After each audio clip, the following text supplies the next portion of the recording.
Chapter 180. Dosun's bloodline brought the atmosphere of the celebration to the highest point. If the thorn sprite and the fast-growing magic thorns behind it represented List's future potential, he could fight for the Viscount title, and the next generation could fight for it. With the help of intermediate World of Warcraft, the Viscount title was no longer a potential, but a certainty that it would be worn on List's head. He was even more jealous. He was even more envious. His eyes were so hot that they were about to burst into flames. List suddenly felt that this situation of being stared at with strong emotions was still very enjoyable. He couldn't help but think, no wonder everyone is working tirelessly to become an aristocrat. The aristocratic system under the rule of the knight is not only a system, but also a social atmosphere. It was like China in the era of stereotyped writing, where everything was inferior, and only reading was superior. In this world, everything was inferior, and only the knight was superior. At this moment, List really felt that he, like the people of this world, had a desire and ambition for aristocratic glory. Of course, blind ambition is not a good thing. He spread the news that he was ready to recruit followers, and the rest was to be brewed. When his speech ended, everyone raised their glasses together, and then the banquet officially began. Delicacies were served by the serving men. Although there were not many expensive ingredients, there were chicken, fish, and eggs. There were also peanuts produced by the peanut processing workshop, all kinds of bread developed by the bakery, fruit wine, rice wine brewed by the winery, and a wide variety of seafood cooked. Under List's guidance, Mrs. Abbey developed several special delicacies: green vegetable egg soup, tomato scrambled eggs, tomato egg soup, onion scrambled eggs, bean scrambled eggs, seafood scrambled eggs. "Grandma, try this tomato scrambled eggs." Mrs. Abbey made this dish, it's very appetizing. List motioned to Madame Penelope to taste it. Looking at the plate, which was no longer a variety of strange pies and sauces, he was very satisfied. People in China paid attention to eating, and so did he. When he first came, he was limited by his inability to cook, and nobles should not enter the kitchen, so he tried to suppress his desire for food. It was not until the seafood craze began and Raynal was encouraged to invent new bread that he gradually enlightened Mrs. Abbey. At present, Mrs. Abbey had successfully comprehended the two forms of Chinese cuisine, scrambled eggs, and egg soup. Thus, through constant exploration, Mrs. Abbey found the right ingredients for scrambled eggs and egg soup. Unable to stop, she made many kinds of scrambled eggs and egg soup. There were even a few times when List's lunch consisted of scrambled eggs and egg soup. Unfortunately, the oil and salt ratio is still lacking. It's not as delicious as the scrambled eggs back home. Eating a mouthful of tomato scrambled eggs, List recalled his life before he crossed over, and a faint sadness emerged in his heart. There was a long way to go to enlighten Mrs. Abbey. Scrambled eggs were delicious, but stir-frying was not limited to scrambled eggs. In Chinese cuisine, there were stir-frying, deep-frying, stir-frying, pasting, roasting, braising, roasting, salt baking, smoking, mud roasting, boiling, stewing, boiling, steaming, shredding, honey sauce, syrup, rinse, and so on. List did not know how to cook, so he could not reproduce these cooking skills one by one. However, he still knew the basic principles of stir-frying and boiling. In addition, he was also very familiar with hot pot. This year's winter in Flower Town was inevitable to bring out hot pot. There is also tofu. Tofu must be invented. Mapo tofu is my favorite. Tofu did not exist here, only beans. Most of them were peas. There were also soybeans, but not many. These beans were hard to digest, and if one ate too much, one would fart. It was usually eaten by commoners. List had also eaten boiled beans several times, and they were indeed unpalatable. He wanted to study tofu, but although he knew how to eat tofu, he did not know how to make tofu. He only knew that there were marinated tofu and gypsum to make tofu. Roughly speaking, the beans were ground into soy milk, marinated or gypsum, and then condensed into tofu. As for why it turned into tofu, he did not understand. What was marinated, and what did it have to do with braised pig trotters?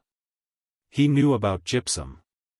Broken hands and feet needed to be put in a cast, but what kind of existence did gypsum exist in nature? Therefore, it was difficult to produce tofu. He could only endure it for the time being. Having scrambled eggs to eat was already a kind of progress.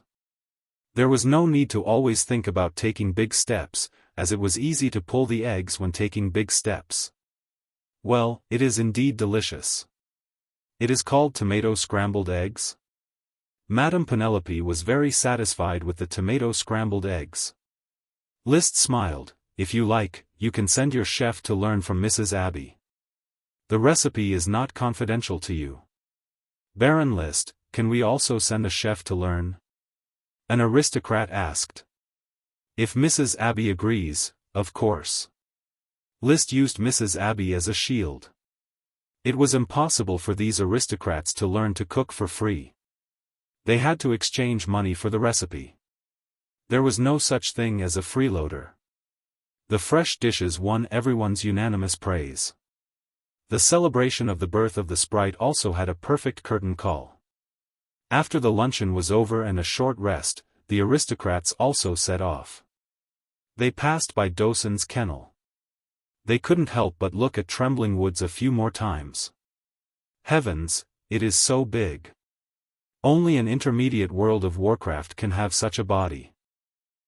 The Flying Dust Dog is a low-level World of Warcraft, yet it is already the king of Thorn's Ridge. Now that it has become an intermediate World of Warcraft, how powerful would it be? The stone pillars on both sides of the road are its masterpiece. The night is blessed by glory, the rise of the flower town is coming. Incredible, I feel like I've gone crazy standing in front of an intermediate World of Warcraft. Dawson had no feelings for this group of people. He didn't even look straight at them. He just lay on the lawn, lazily basking in the sun. There was still half a bone left in his mouth. On Dawson Avenue. The carriages were pulled away one by one. Madame Penelope kissed Liszt's forehead. You did a good job, you didn't let your father down.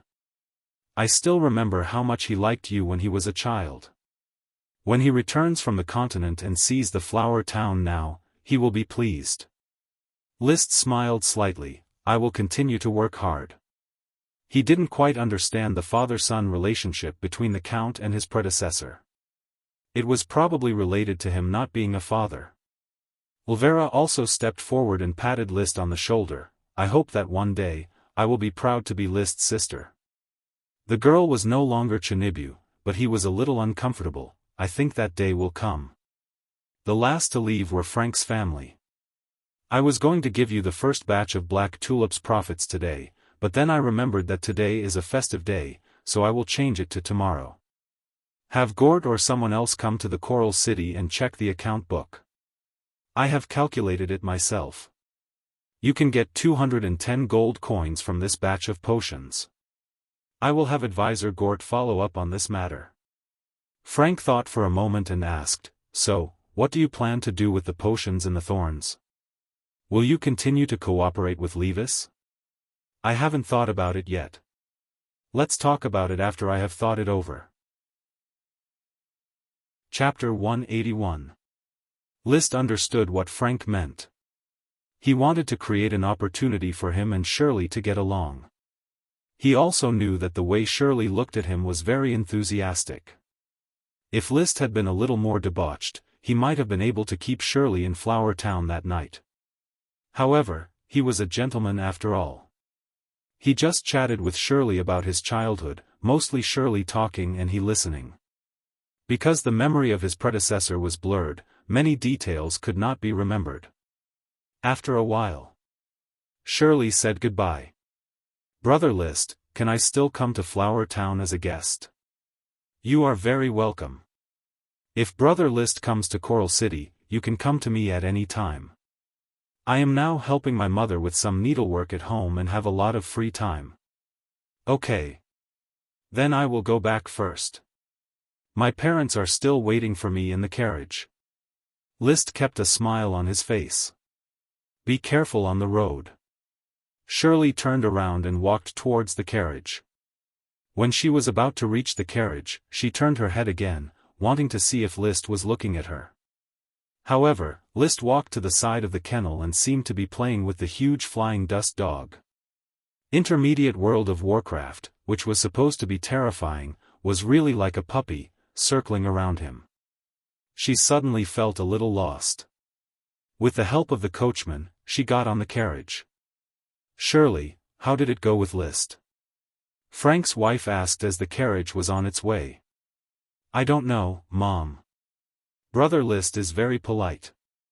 I can't describe it, but it seems like we are meeting for the first time. There is no sense of familiarity.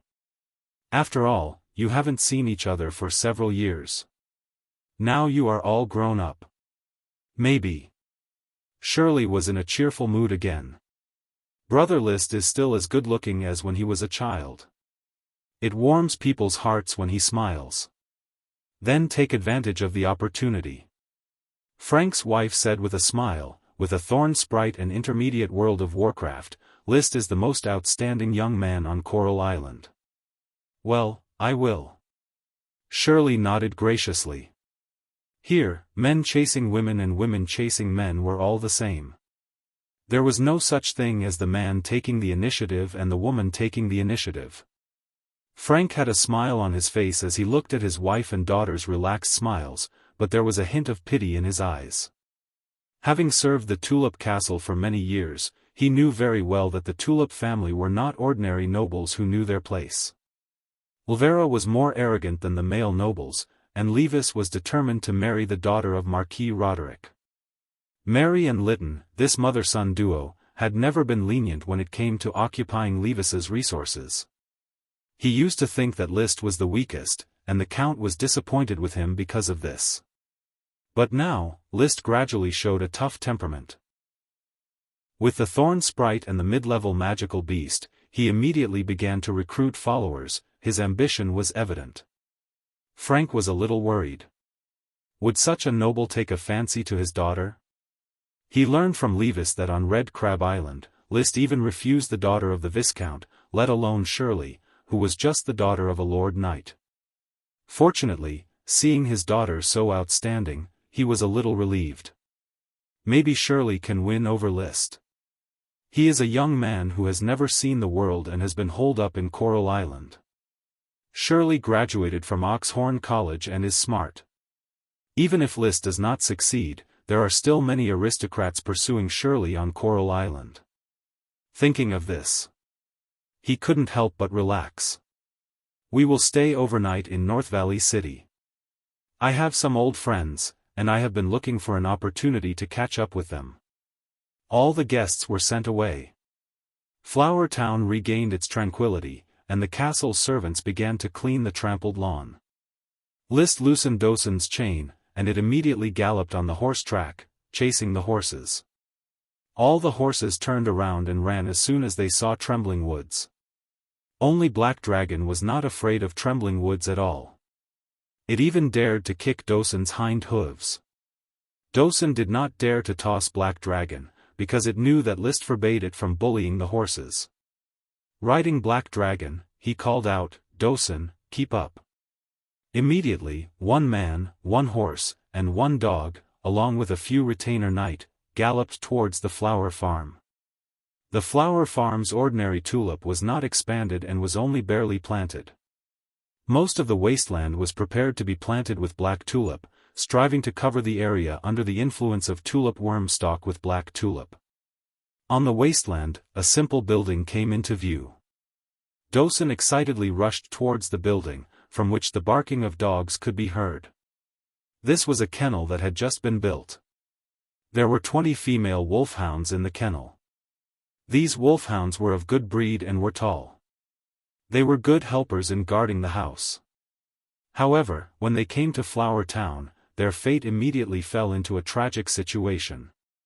"Sir Lord, old Defoe greets you." The serf in charge of the kennel, after saluting, opened the gate of the kennel and let List lead Dosun inside. The kennel was very large. There were rows of kennels and iron cages, and in each iron cage was a large wolfhound. As if they had smelled Dosun, the wolfhounds, who were barking cheerfully, tucked their tails and hid in the depths of the cages. Trembling Woods, on the other hand, was jumping up and down with excitement. Old Defoe, who was very afraid of the majestic Dosun, cautiously opened the door of the first cage. Dosun rushed in impatiently, completing his 10-minute-long attack amidst the female wolfhound's mournful screams. Compared to the female wolfhounds, his size is like a Maltese on a Tibetan Mastiff. But nature, the creator, gives creatures rich creativity and diversity, as well as adaptability. The adaptability of the female wolfhounds is very strong. It can be said that Dosun has skyrocketed in everything, except for his mouth. After the painful scene ended, Dosun maintained this posture for a quarter of an hour and was finally able to pull out happily. Leaving the female wolfhound, collapsed in the cage, and the dog's face showed a look of despair. Old Defoe, remember to feed it more food, and pay attention to whether it is pregnant. Once it is pregnant, go to the castle and inform it immediately, understand? Old Defoe understands. Please rest assured, Sir Lord, Old Defoe has raised dogs for many years, and with his eyes alone, he can accurately tell which dog has a pup. Very good. Leaving the kennel, List sent Dosun to the dog prison and let Dosun and Stupid Woman be intimate. There was no change in Stupid Woman's belly, but there was no doubt that she was pregnant, which was confirmed by Old Defoe and several other professionals. Dosun, who had been released, did not embarrass Stupid Woman again, but played with her for a while. Perhaps because they were of the same species, Dosun had fun with the female wolfhounds and left without any reluctance, but for Stupid Woman, he maintained a consistent enthusiasm. List squatted beside Stupid Woman and reached out to touch her black fur. Chapter 182. It seems that Stupid Woman's fierceness has been smoothed out and she can be released to walk around. However, it is still better to be careful. Let her stay in the dog prison and give birth to the flying dust puppies. List looked at the tamed Stupid Woman. Somehow, he thought of the unruly Blessed Curls and vaguely regretted it. Perhaps he had not been soft-hearted and persisted for a while, and Blessed Curls would have surrendered. After all, Blessed Curls and Stupid Woman were just World of Warcraft. Since it was World of Warcraft, there was no dignity to speak of. In a trance. In front of him, a faint smoke emerged and transformed into a serpentine. Mission: Autumn has come, but can winter be far behind?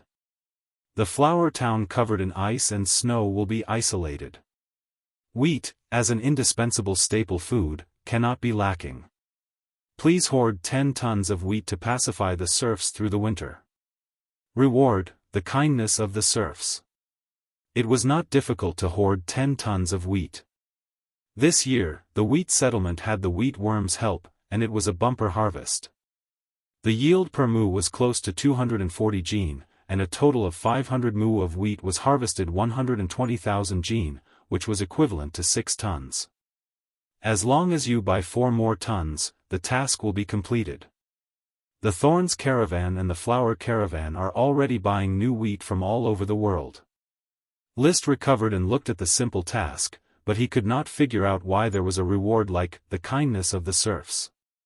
He even thought disdainfully, do I need the kindness of the serfs? They just need to work hard, build my territory, and provide me with luxury. Compared to other lords, he was already a benevolent lord when it came to his attitude towards serfs. Even if other lords beat or even kill the serfs, they had never seen the serfs resist. Therefore, in Flower Town, his position as the lord was very stable. The nobles under the knight system did not need any public opinion at all. They only needed the corresponding strength to get everything. Even if this mission reward was useless, it was useless. But for the next task, List still had to complete it. It was a task that was convenient. Even if there was no task, he would still hoard winter supplies. With this thought in mind, he waved his hand lightly and erased the smoke mission. His gaze returned to Stupid Woman. Because the Squire Knight was left outside the dog prison, he directly took out a piece of jerky from the space gem on his chest and fed it to Stupid Woman. When Dosen saw the jerky, he wanted to grab it, regardless of its relationship with Stupid Woman. "Go away!"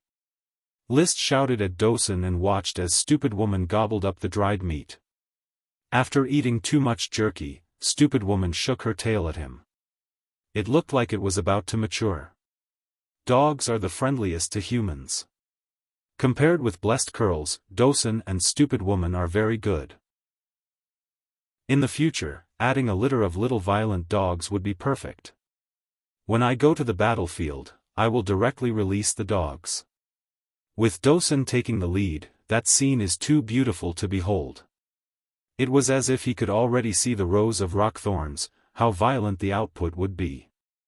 After walking the dog. When he returned to the castle, Butler Carter had led the servants to tidy up the castle. The gifts sent by the guests were also accounted for one by one and stored in the castle's warehouse. The gifts given by the nobles were usually food or iron, because these two materials were in short supply, so they were the most suitable for gifts. However, the materials obtained by gifts could not make him rich. After all, in the future, when other nobles had banquets, List would also need to return the gifts. "Master, do you need to check the accounts?" "No need." List was not a miser who counted how much money and things he had in his hands every day. He just chatted with Carter for a while, then went upstairs to the study, calmed his mind, and prepared for today's potion work. He opened the flame mushroom magic potion and drank it. Suddenly, flame-like magic spread out. While the magic was rushing around, he constantly ran his chi, so that his body tried to expand, accommodate the magic, and then generate his own chi. He described this process as filling a cup with stones. The ordinary Earth Knight's practice was to fill the cup with small stones, but no matter how much it was filled, it would be full of gaps. The elite Earth Knight relied on constant shaking and rubbing against the stones, making the gap a little tighter. The elite Earth Knight, on the other hand, used magic potions instead of sand to fill the cup. He was now repeating this process. It wasn't difficult, but it required a constant supply of energy and patience. Once you take the magic potion, don't stop, at least not intermittently. Otherwise, the chi created by the magic potion will continue to shrink, and eventually fall to the level of an ordinary Earth Knight. But you can't take it too often, you have to find the degree to which the body adapts, back and forth. This was the truth that the Count told his sons in his memory. How to take the potion well. The Count himself took the potion for 10 years to break the body's shackles and transform the mid-level chi into high-level chi. This precious experience would be the most core secret of the Tulip family, and no one except the direct bloodline could disclose it. List silently refined the magic of the magic potion to impact his own chi. At the same time, List was comparing his own experience with the secret taught by the Count. He had to find a degree that was suitable for his body. The Count once said, "Everyone takes the magic potion in a different way. It is necessary to judge and master the degree according to your own body." Exceeding the degree would not only waste the potion but also damage the body. If the degree was not reached, not only would it waste time, but it would also increase the body's resistance to the potion. Not every rich elite Earth Knight can rely on the magic potion to become a Sky Knight. Otherwise, the great aristocracy will never fall. A smart mind, a keen sense of touch, and a heart that is not afraid of difficulties are all qualities that a Sky Knight needs to have. These words, the predecessor firmly remembered in his heart, showing that there was a tiger hidden in his heart. But what the predecessor lacked most was probably a sense of understanding, so everything benefited the current List. The days of celebration passed and life in Flower Town continued. Cart after cart of wheat transported the newly harvested wheat to the granary not far from the castle. In order to complete the so-called task of stabilizing the serfs, he asked Karl Hammerstein to lead his patrols to publicize this year's harvest, the Lord loved the people, hoarded wheat, and had no worries during the winter.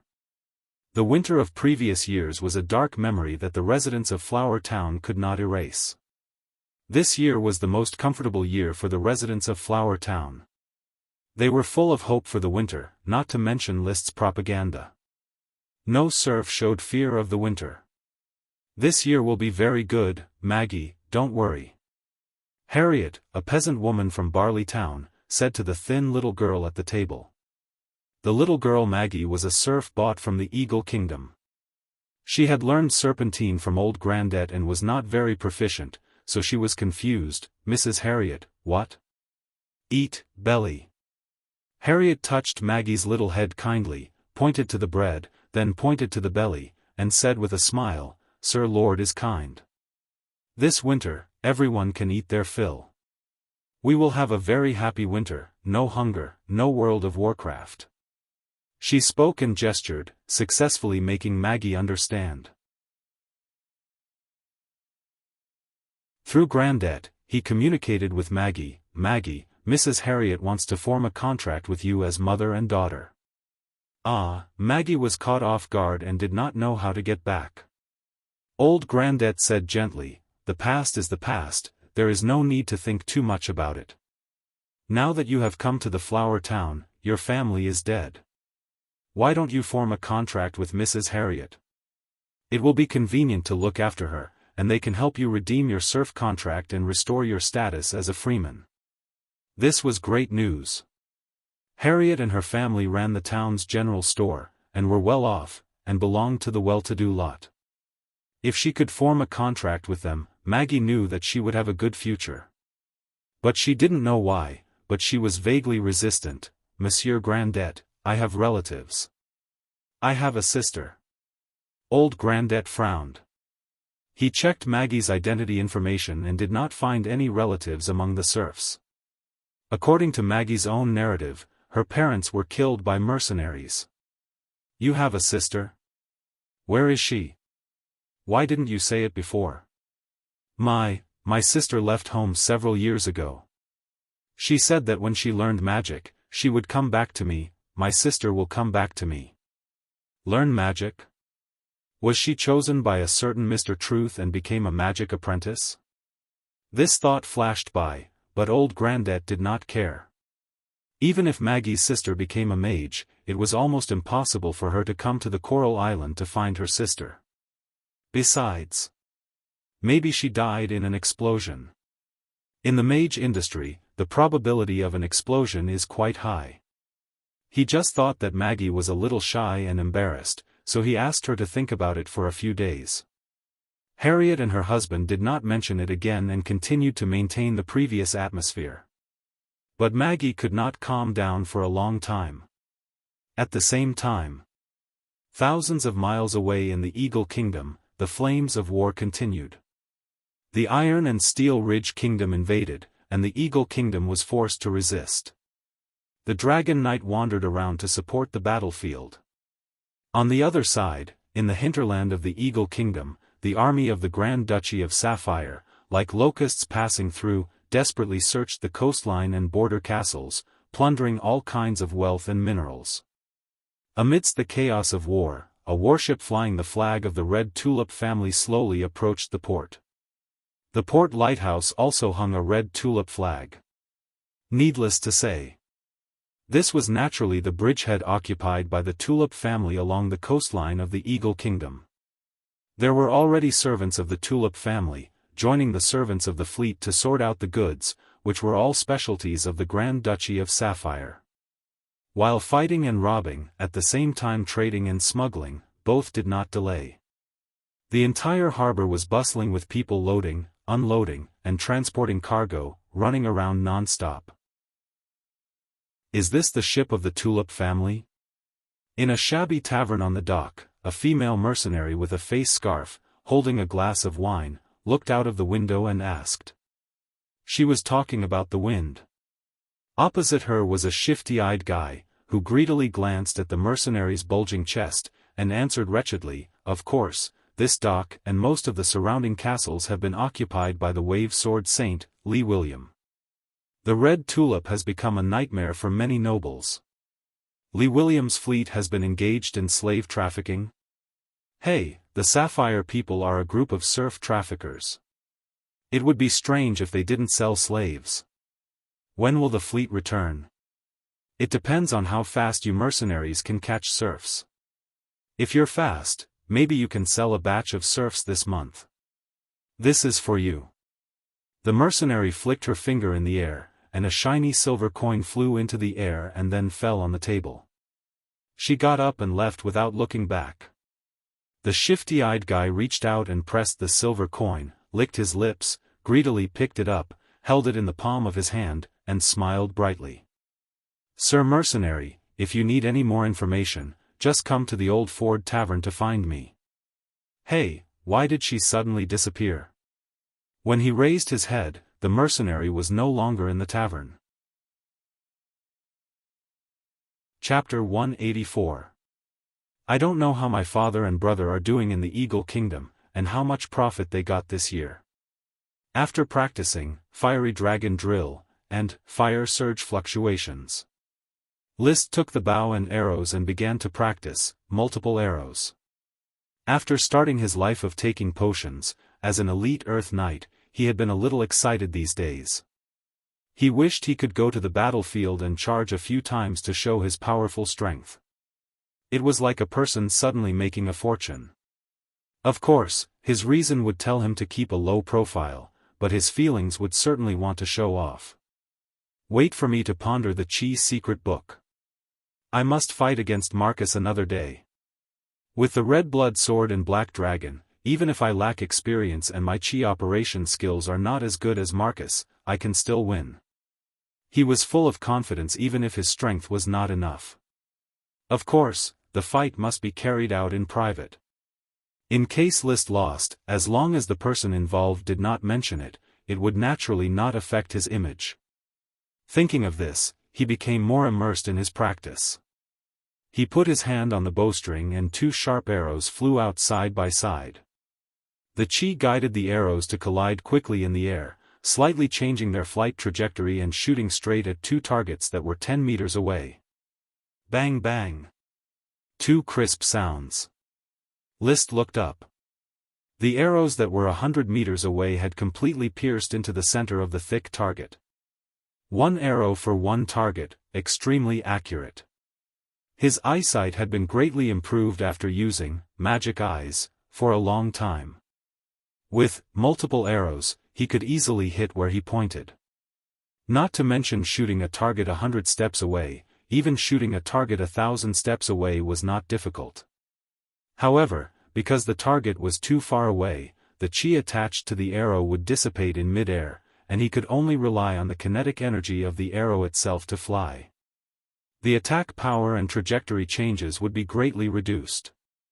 Many Earth Knights practice multiple arrows, but there are not many talented archers. Marcus is one, but I am even more talented. In Flower Town, List liked to compare with Marcus to estimate his strength. With this double arrow alone, my realm is definitely higher than Marcus. Sweating profusely, he continued to practice multiple arrows. He had yet to master the ultimate profound multiple phantom arrow, but he had already mastered the most basic double arrow. It was spinning. From afar came the sound of a caravan of carriages. The team transporting the newly purchased wheat had already passed the castle and was heading straight for the granary. Officials had already led a large number of serfs who were waiting for work to begin transporting wheat and piling it up in the granary. Everyone had a smile on their faces. Although the food hoarded in the castle was the Sir Lord's personal storage, the serfs could naturally benefit from the food in the castle. At the very least, the Sir Lord would no longer collect the serfs' winter food. In the past, the Flower Town's tax knight was like a vampire at the end of autumn, itching to collect all the serfs' food. The caravan moved all the wheat into the warehouse. It should be 100 tons of wheat, right? List had just finished practicing multiple arrows. When he saw the merchant group return, he had a thought and summoned a smoke quest on his horse. Complete the task and reward the kindness of the serf Maggie. The kindness of serf Maggie?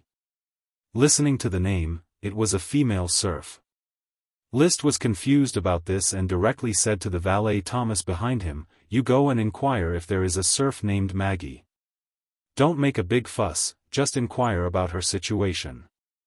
Thomas responded and left. Liszt continued to guess the content of the quest reward as he walked towards the castle. What does the kindness of a serf mean? Is there a problem with this serf, or is there any talent for me to discover? The name is female, it is a female serf, or... He suddenly came up with an idea. For a moment, it was hard to contain his excitement. Could it be that the smoke quest saw that I was very attentive to the secretary these days, so it told me that there is a beautiful female serf in Flower Town to be my secretary? Such an idea felt quite unreliable. But what if it was true? Fortunately, he was still rational. He calmed himself down a little and saw the new mission. Quest: the sailors have been trained for a long time, the captain is ambitious, and the calm pearl is about to be produced. The Flower Town's only ship, the Flower, ushered in a long voyage. The ambitious goal of the Sea of Stars: please personally complete the first voyage of the Flower. Reward: dragon horses. The quest reward was not surprising. Black Horse Island was judged to be inhabited by dragon horses. However, the content of the mission made Liszt a little unhappy. They actually want me to complete the first voyage personally? Cousteau and his group of sailors, even with the help of the calm pearl, are in danger at sea. It is too irresponsible to let me take the risk of the smoke quest. His original intention was to let Marcus and the others go to Black Horse Island to explore. After confirming that it was safe to sail and land safely on the island, he would set off. After thinking about it, he was relieved. In fact, I don't have to go. My subordinates will find the dragon horses and receive the reward in advance. The quest will also change, but I still have to go and prepare before going to sea. Reducing the risk factor should not be a problem. The group of refugees on Little Kerchief Island, under the command of Cousteau, could drift to Coral Island thousands of miles away. Coral Island and Black Horse Island are only separated by the width of the Taiwan Strait, and with a group of trained sailors, it should not be difficult to navigate. Now that it has been decided. Liszt no longer hesitated and quickly found Cousteau. "Captain Cousteau, I am going to accompany you to Black Horse Island. During this time, you and my retainer knight should pay attention to cooperation. Please rest assured, sir, Cousteau will definitely protect the safety of the Lord." Expressing his attitude, Cousteau asked, "Sir, I don't know when the calm pearl will be made?" "No more than 3 days at the latest." "Then please let your retainer knight come to the Flowers to train in the next 3 days to ensure that they can protect the safety of the Lord at the first moment when they are in danger." "Yes." Liszt suddenly thought, "I intend to let Dosen go to sea with me. What do you think?" Cousteau thought carefully and said, "Dosen is a land world of Warcraft. He will definitely be seasick for the first time. Even if he trains continuously for 3 days, he may not be able to overcome seasickness. Let's see if Dosen will get seasick." He had never thought of sailing to Black Horse Island on his own, let alone with Dosen. But Dosen will definitely follow him to the battlefield in the future, and he is the most suitable bodyguard. Therefore, sailing together in the future is essential, and it is reasonable to train in advance to prevent seasickness. It is not indecisive, so the next day, Dosen was led to the Flowers by Liszt. Dosen, who got on the ship, was obviously too curious and jumped on the deck. Every time he jumped, he could feel the Flowers trembling on the sea. A behemoth weighing more than a ton was so powerful. However, Dosen was afraid of the water and did not dare to approach the side of the ship. Liszt dragged it and approached the side of the ship. It did not move, and its eyes did not dare to look down at the sea from the side of the ship. Especially when the Flowers left the simple dock formed by several pieces of wood tied together. Riding the wind and waves on the sea, Dosen's originally active temperament suddenly withered, and it lay on the deck sullenly, not daring to move. Chapter 185. This chapter is a reward for the leader, Q Blockhead, 1 chapter for the time being, and 10 chapters in the future. Swaying left and right, swaying 3 times with 1 step. This was a portrayal of Dosun after getting off the ship. His eyes were cloudy, and he almost vomited. Even if it's intermediate World of Warcraft, I will still get seasick, and I will get very seasick. List was helpless about this. After all, World of Warcraft lived on land. The sailing ship swayed, and even he, who had just crossed over, fainted once when he first went out to sea. However, World of Warcraft's powerful resilience was soon reflected. By the time he took the dizzy Dosun and slowly returned to the castle, Dosun's seasickness symptoms had significantly subsided. His legs were no longer swaying, his vision was no longer blurred, and his voice was louder. Except for his spirit, everything else had recovered. Whether he can overcome seasickness or not, I will take Dosun with me when I go out the day after tomorrow.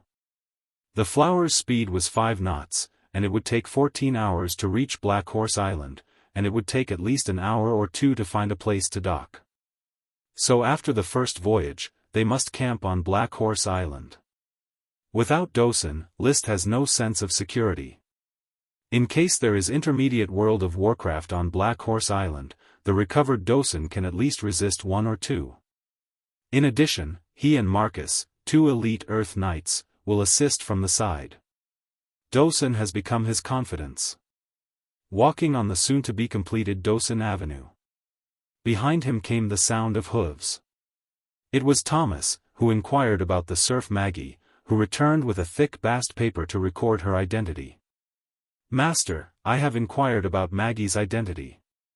She is a new Eagle Kingdom serf who joined Flower Town. She has no relatives and no surname. She is currently boarding with the grocery store owner. List took the thick bast paper and keenly grasped the key. Boarding, is she a child?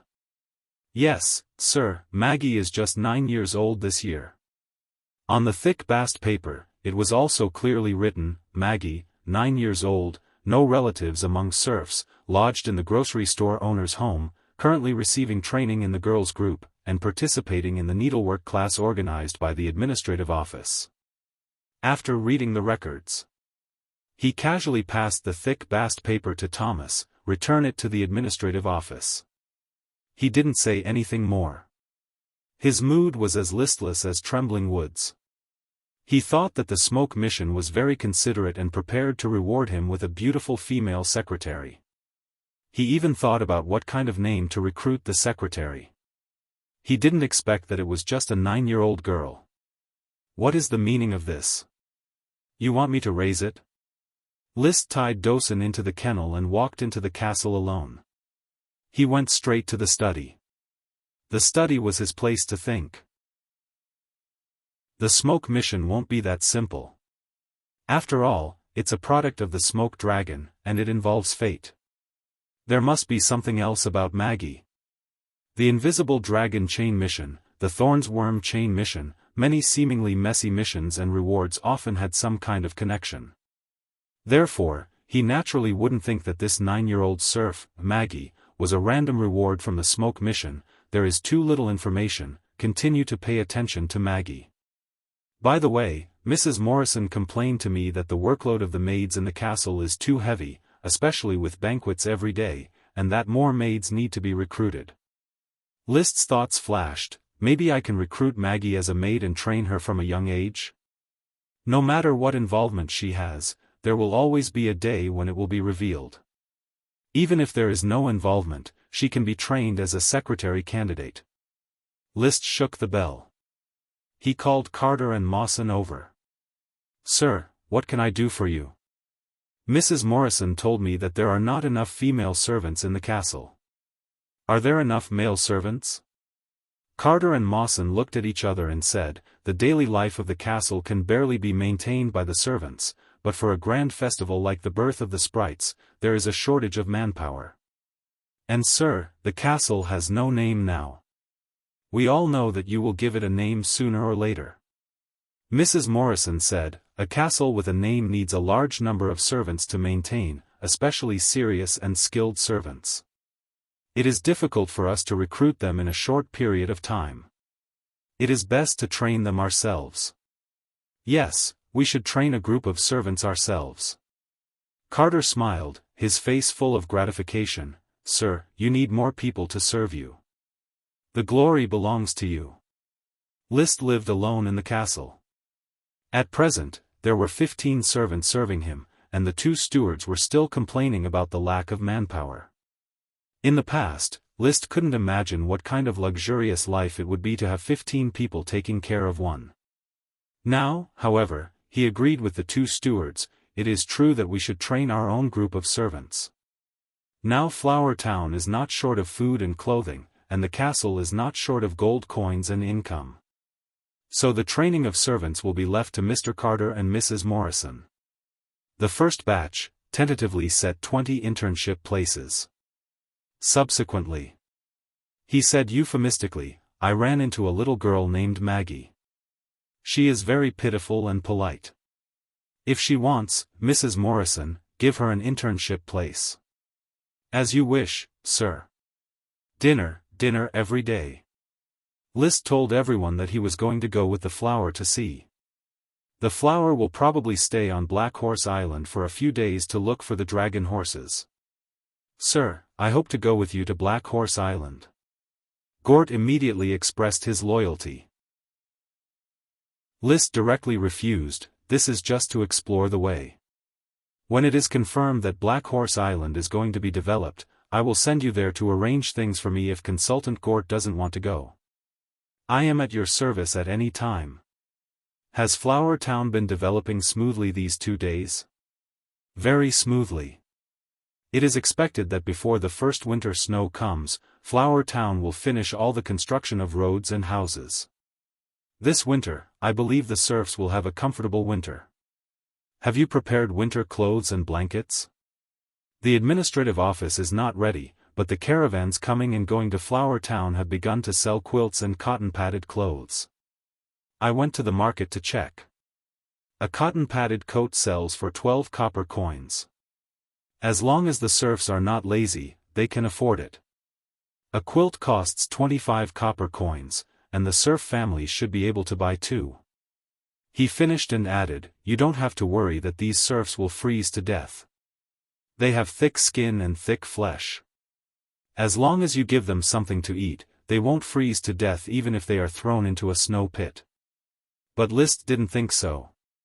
"Consultant Gort, do you know how much it costs me to buy a serf?" "Well, 20 silver coins." "Since you know it's 20 silver coins, do you now see them as 20 silver coins? Are they worth a few dozen copper coins or 20 silver coins?" Liszt asked in a bad tone. He didn't care if Gort looked down on the serfs or not. Everyone was equal. It was a lie to deceive children. But he must pay attention to the value of the serfs and the value they can create, so he directly reprimanded, "This winter, for every serf that freezes to death, 20 silver coins will be deducted from your salary." Chapter 186. This chapter is, "You can only read with your heart if you spend money." Wheat settlement. Glanny's workshop. Glanny, who hadn't taken a bath for 5 days, held a black sphere the size of a basketball with his dyed hands. His eyes were bloodshot, but his gaze was hot, as if it could burn people. Success. I, Glanny, have successfully made a magic equipment more precious than gemstone equipment. Glanny raised the calm pearl high, as if a scientist had created Frankenstein.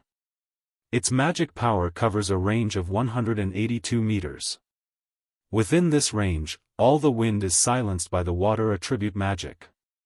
It should be called the Eye of the Storm, no, the Lord of the Storm. Then the next moment, Liszt, who was waiting impatiently, snatched the calm pearl. "Mr. Glanny, thank you very much for completing the calm pearl for me. I will personally experiment with its effects. You can take a good bath and sleep, and when you wake up, I will hold a dinner party for you in the castle." After that, he asked Thomas to hand over a handkerchief and carefully wiped the greasy calm pearl. Glanny looked at the calm pearl reluctantly, his tone full of regret. It is one step away from being comparable to the little elven soldier. If it weren't for your reluctance to part with the winged peregrine falcon, would have made it into the top magic equipment. It's a pity that you are too short-sighted. He. List really wanted to punch him and shut him up. But he still told Charlie with a very noble temperament, take care of your teacher, and remember to remind him to attend the banquet tonight. Understood, Lord Baron. Elksun had finished making the magic potion and returned to Coral City.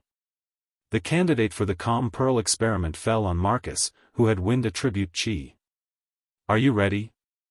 Ready. Then let's begin, Teacher Marcus. Yes, my lord. The coverage of the sea-calming divine pearl could not stop Marcus from releasing his chi.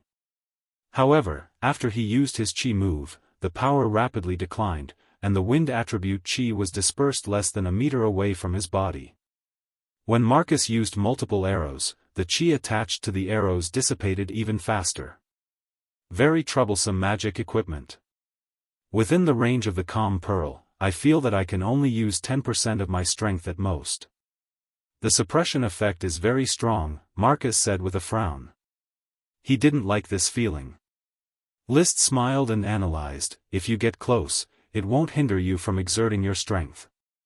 It can only weaken the magic and aura of long-range wind attribute. Half of my strength is in multiple arrows. It's the same as crippling my multiple arrows. Karl Hammerstein, who participated in the experiment, asked curiously, Your Excellency, Mr. Marcus, why can the water-attributed sea-calming pearl silence the wind-attributed mana? I've always felt that water magic power should restrain fire magic power. The control of magic is a complicated field of magic. List was in a good mood and explained to Karl. In fact, it was all Glanny's explanation, and he didn't really understand it himself, but it didn't prevent him from relaying the knowledge with his good memory. In reality, water can extinguish fire, and water magic power can extinguish fire magic power. All magic power originates from the magic power of chaos, and it just shows various different attributes. As long as the magic structure is pried open, the restraining effect can be achieved. Then, Karl's eyes were full of confusion, but on the surface, he nodded as if he understood. I see. Then, the experiment continued. After 3 hours of exploration, List had completely figured out the silence attribute of the sea-calming pearl. The wind within a range of 182 meters, including the wind-attributed mana, was directly silenced. But the further the distance, the greater the attenuation, and at the edge of the range, the effect of the silence was much weaker. Using Marcus as a reference, his chi could be 3 meters away from his body at the edge, but not even half a meter away from the center. Whether he used the ultimate meaning or an ordinary move, he would be silenced by the sea-calming pearl. There were magic runes on the surface of the black pearl. As long as the chi was used to touch the magic runes, it could produce a confinement effect, confining the silence effect of the sea-calming pearl. When used, the magic runes were touched again, and the confinement effect was lifted. When the sea-calming pearl was placed in a pond near the castle, the water, which had been wrinkled under the breeze, quickly calmed down, and no waves could be seen. It was just that Karl stirred hard with his long sword, causing the surface of the pond to fluctuate again. It can't silence the movement of the water, so when there is a storm, sailing will still be dangerous. Marcus analyzed. List nodded, yes, but if the impact of the storm is eliminated, we can concentrate on dealing with the waves and reduce the danger of the ship capsizing. All in all, he was satisfied with the effect of the sea-calming pearl. Today's time has been missed. Tomorrow morning, we will set off for Black Horse Island with the sea-calming pearl. Early the next morning, Glanny Truth, with his apprentice Charlie, met up with the flower caravan early in the morning, ready to leave Flower Town. I hope we will have the opportunity to work together again, Mr. Glanny. List solemnly sent Glanny to the mainland. He did not like Glanny's attitude, but he appreciated the other's knowledge. He did tell him a lot about magic without concealing anything. I also hope to work together again, Baron List. Glanny's hair was washed, his clothes were washed, and he regained his mage temperament. He put on his hood to hide the expression on his face. Then, I hope that the next time we meet, you have already obtained the noble title you want. Tick-tock. The carriage started. The caravan left. The voyage was about to begin. Butler Carter exclaimed, "Thomas, remember to take care of the master's daily life, don't slack off." Thomas always behaved humbly in front of List. "Mr. Carter, please rest assured that I will do my job with all my heart." Carter turned to List and bowed deeply. "Master, I hope you will return safely." "I will, Mr. Carter." Under the watchful eyes of the servants, List held Dosen's hand and set off with Marcus, Thomas, and the retainer knight to the dock. The sky was not yet bright, but a red line appeared on the white skyline. When they arrived at the dock, they found that Gort, Blair, and the others had been waiting there for a long time. Costo, with the sailors, was busy making the final preparations for the voyage. There was no unnecessary talk. List boarded the Flower with the retainer knight. Costo asked for instructions and arranged the sailors to take their positions. A moment later, the red tulip flag representing the Tulip family was hung. The Flower, waved by Gort and other officials, slowly left the dock by oars. It sailed towards the depths of the Azure Sea. When the ship had entered the deep waters, Captain Costo immediately shouted, "Raise the sails." Crash. Chapter 187. This chapter is, Snow Breaks 1,000 Blades. My lord, Dosen is very adaptable. It is no longer afraid of the shaking of the ship and can walk freely on the deck. At the bow, Marcus looked at Dosen, his eyes shining. It was a look of longing. Intermediate World of Warcraft, combined with the Thorn Sprite, will undoubtedly help List ascend to the title of Viscount. As for him, if he followed List and charged into battle, the title of Chevalier would also be at his fingertips. The aristocratic aspirations of several generations of his family are pressing on Marcus, and Marcus is counting on List. List relies on Dosen and Ella. List did not answer, but tentatively pointed to the sea and ordered, "Dosen, rock thorns." Dosen opened his mouth and spat out. A rock pillar that was not very thick suddenly emerged from the sea, and as soon as it emerged, it sank into the sea and disappeared. Woof woof. Dosen was puzzled by his rock thorns, which were instantly submerged.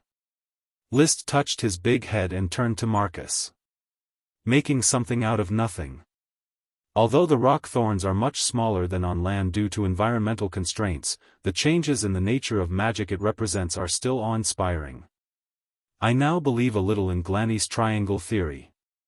Spirit, magic, matter, all three can be converted. Deep in his heart, he was not interested in this theory, but there was no other better theory to explain it. However, Marcus apparently did not have the spirit of exploration. Dragons can produce metals and gems, and elves can produce plants. This is the law of nature. Dosen can make rocks, just as a mage can rub fireballs.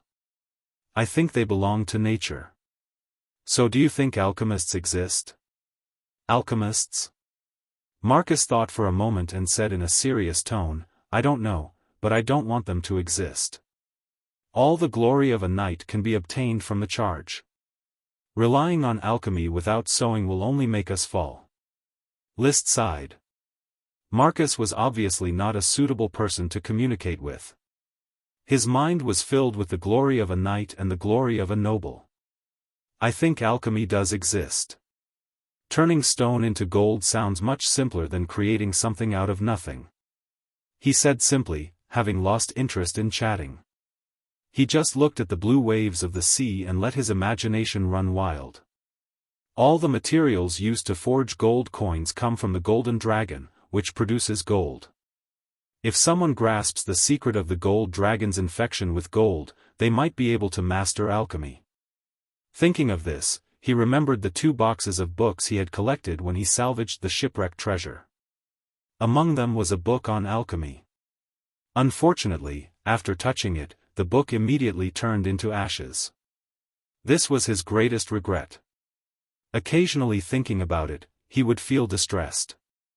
Sometimes he would think if he put the book in the gem space and read it again, would it be preserved?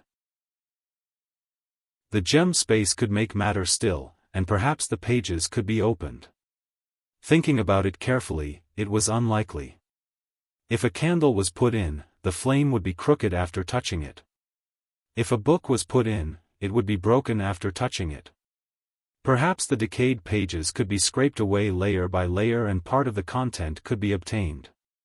Unfortunately, he didn't think of it at the time. Suppressing his regret for alchemy, his thoughts jumped to the keel bone collected in the gem space. This dragon bone originated from the shipwreck. Because there was no shipbuilder, it could not be inlaid on the flower, so it could not play its role in driving away sea monsters. When I have money, I will build a brand new, epic-making schooner, and then I will inlay this keel bone in it. The sun had risen. The sea breeze was blowing, with a force of 3 or 4. It happened to be a northwest wind, allowing the flower to sail with the wind, and the speed had exceeded 5 knots. After everything was stable, Costo came out of the captain's room and reported to Liszt, the current speed of the ship is 5.5 knots. At this rate, the flower will reach Black Horse Island in 13 hours. You are an expert in this area. You will be responsible for everything and ensure safe navigation. If there is a storm, remember to use the calm pearl. I am going to rest now, report to me at any time. The flower was only a medium-sized merchant ship. Therefore, the guest room was not spacious. Thomas put the fruit he brought on the table and left to see Dosen. Only Liszt was left in the room. He took out the flame mushroom magic potion from the gem space and began today's potion task. As the potion entered his stomach, the scorching magic spread, hitting his limbs. He silently ran his chi, guiding this magic to evenly impact every part of his body. Compared to the people of this world, he had a clearer understanding of the structure of the body, including the meridians that could accommodate the flow of qi. In China's ancient culture, it has always been about meridians. Liszt had studied meridians before, but on Earth, meridians were an unproven existence. Here, the meridians were real and were the routes and channels for the flow of qi. Magic was stimulated, qi was generated, and the total amount of qi in the body increased little by little. Everything was so smooth that Liszt was addicted to it. He couldn't help but sigh, I am such a genius. According to the experience taught by the Count and Levis's verification, the elite Earth Knight will often feel a variety of physical discomfort in the early stages of taking the potion. This is the aftereffect of the magic potion's impact on the body. It takes a long time to break in and find a balance. He suddenly opened his eyes and said to himself, why don't I feel this way? The effect of taking the flame mushroom magic potion is immediate, but there is no physical discomfort at all. Soon, he inferred why his practice was so smooth. I understand the meridian theory of traditional Chinese medicine. Using it as a reference, it is easier to grasp the details of the flow of qi in the meridians and find a balance. These two meridian theories do have many similarities. I know the structure of the body. The way the qi is operated is adjusted according to the structure of the body at any time. Also, I am afraid that my willpower will be stronger than that of an ordinary knight. After all, I am a transmigrator. My soul absorbed the soul of my predecessor and even had an unclear relationship with the smoke dragon. Therefore, my control of qi is like an arm and a finger, without the slightest obstruction or stagnation. Knowledge is power. The Count, Levis, and others may only know the structure of their own bodies limited to the heart, liver, spleen, lungs, kidneys, bones, muscles, and fat. The study of the microscopic level in this world does not exist at all. They don't even know what bacteria and cells are, let alone atoms and electrons. No one cares about medicine or physics. They all focus on qi and magic. It can't be said that there are none. Mages can barely be regarded as a variant of scientists, but the direction of research is on magic. Liszt smiled slightly. And I, with the superposition of the knowledge of two worlds, plus a good bloodline talent, it is not an exaggeration to call me a genius. It was as if he saw the sky knight waving to him. After being proud. With the rationality of an adult, he quickly settled down and continued to practice qi.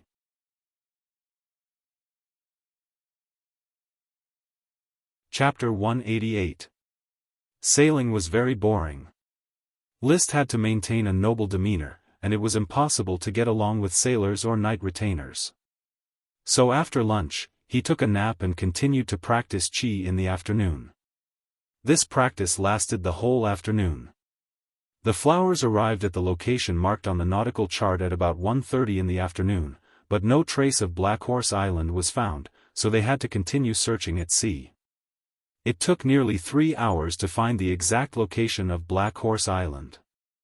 This nautical chart is off by a full 10 kilometers. Those mice have learned navigation knowledge from dogs. Costo gritted his teeth and roared angrily. If it wasn't for good luck, they might not have found Black Horse Island until late at night. Don't complain, it's lucky to find Black Horse Island.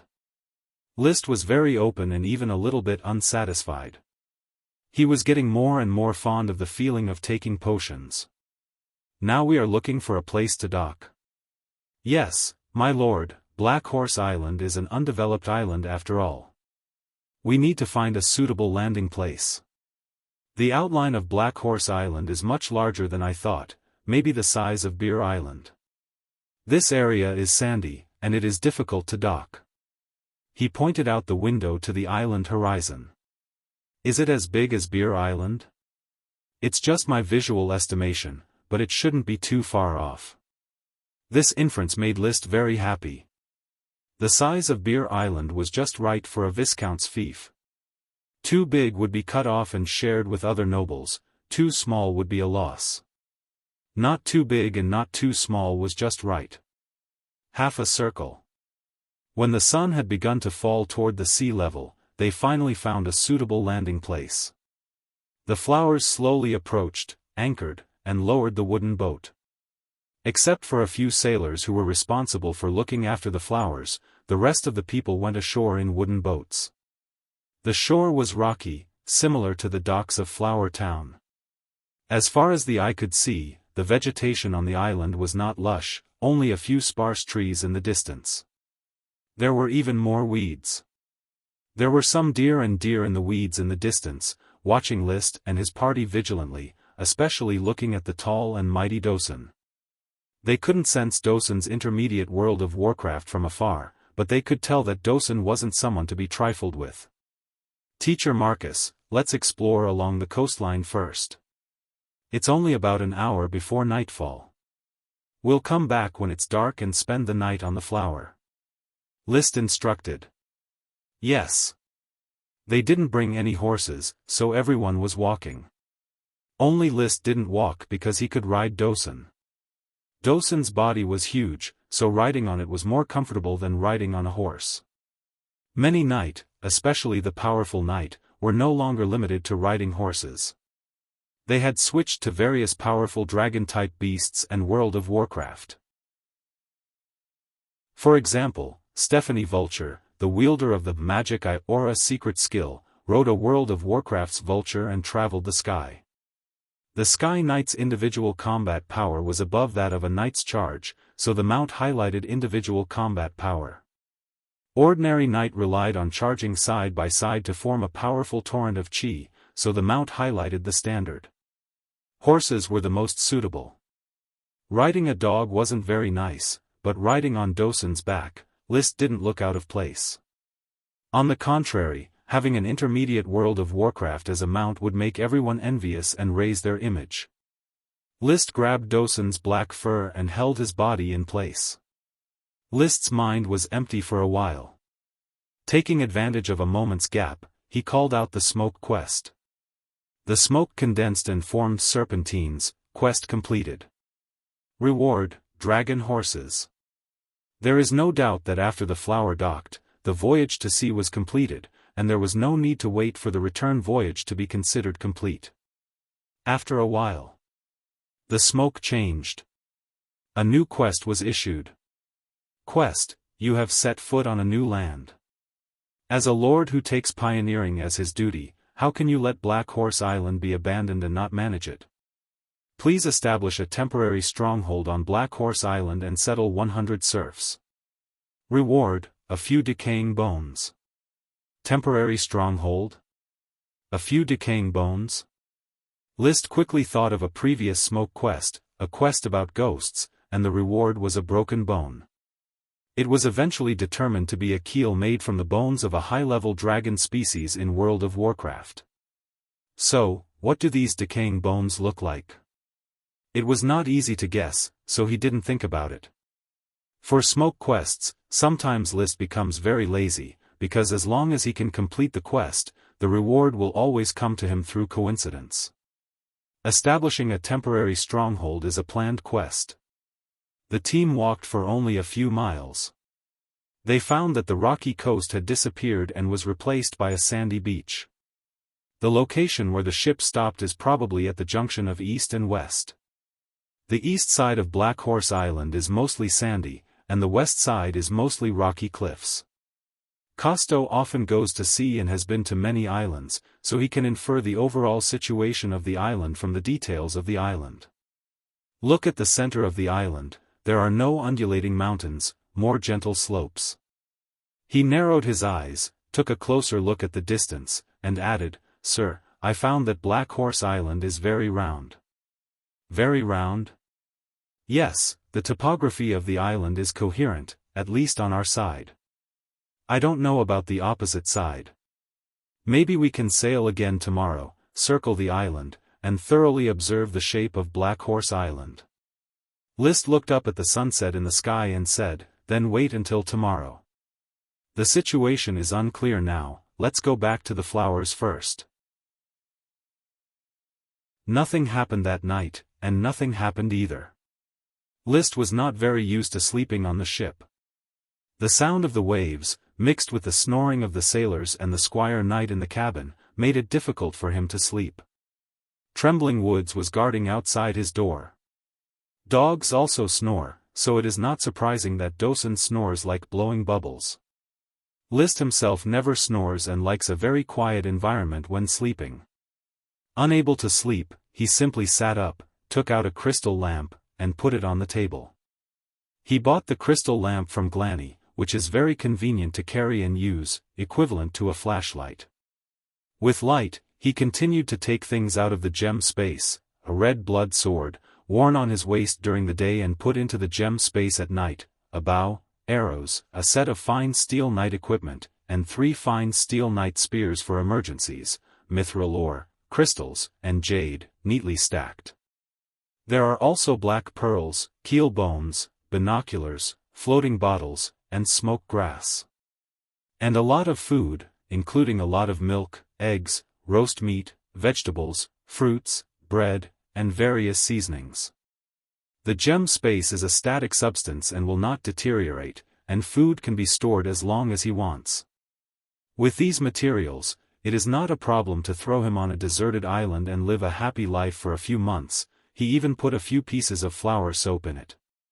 There are also 30 flame mushroom magic potions made by Elk Sun, which are also in the gem space.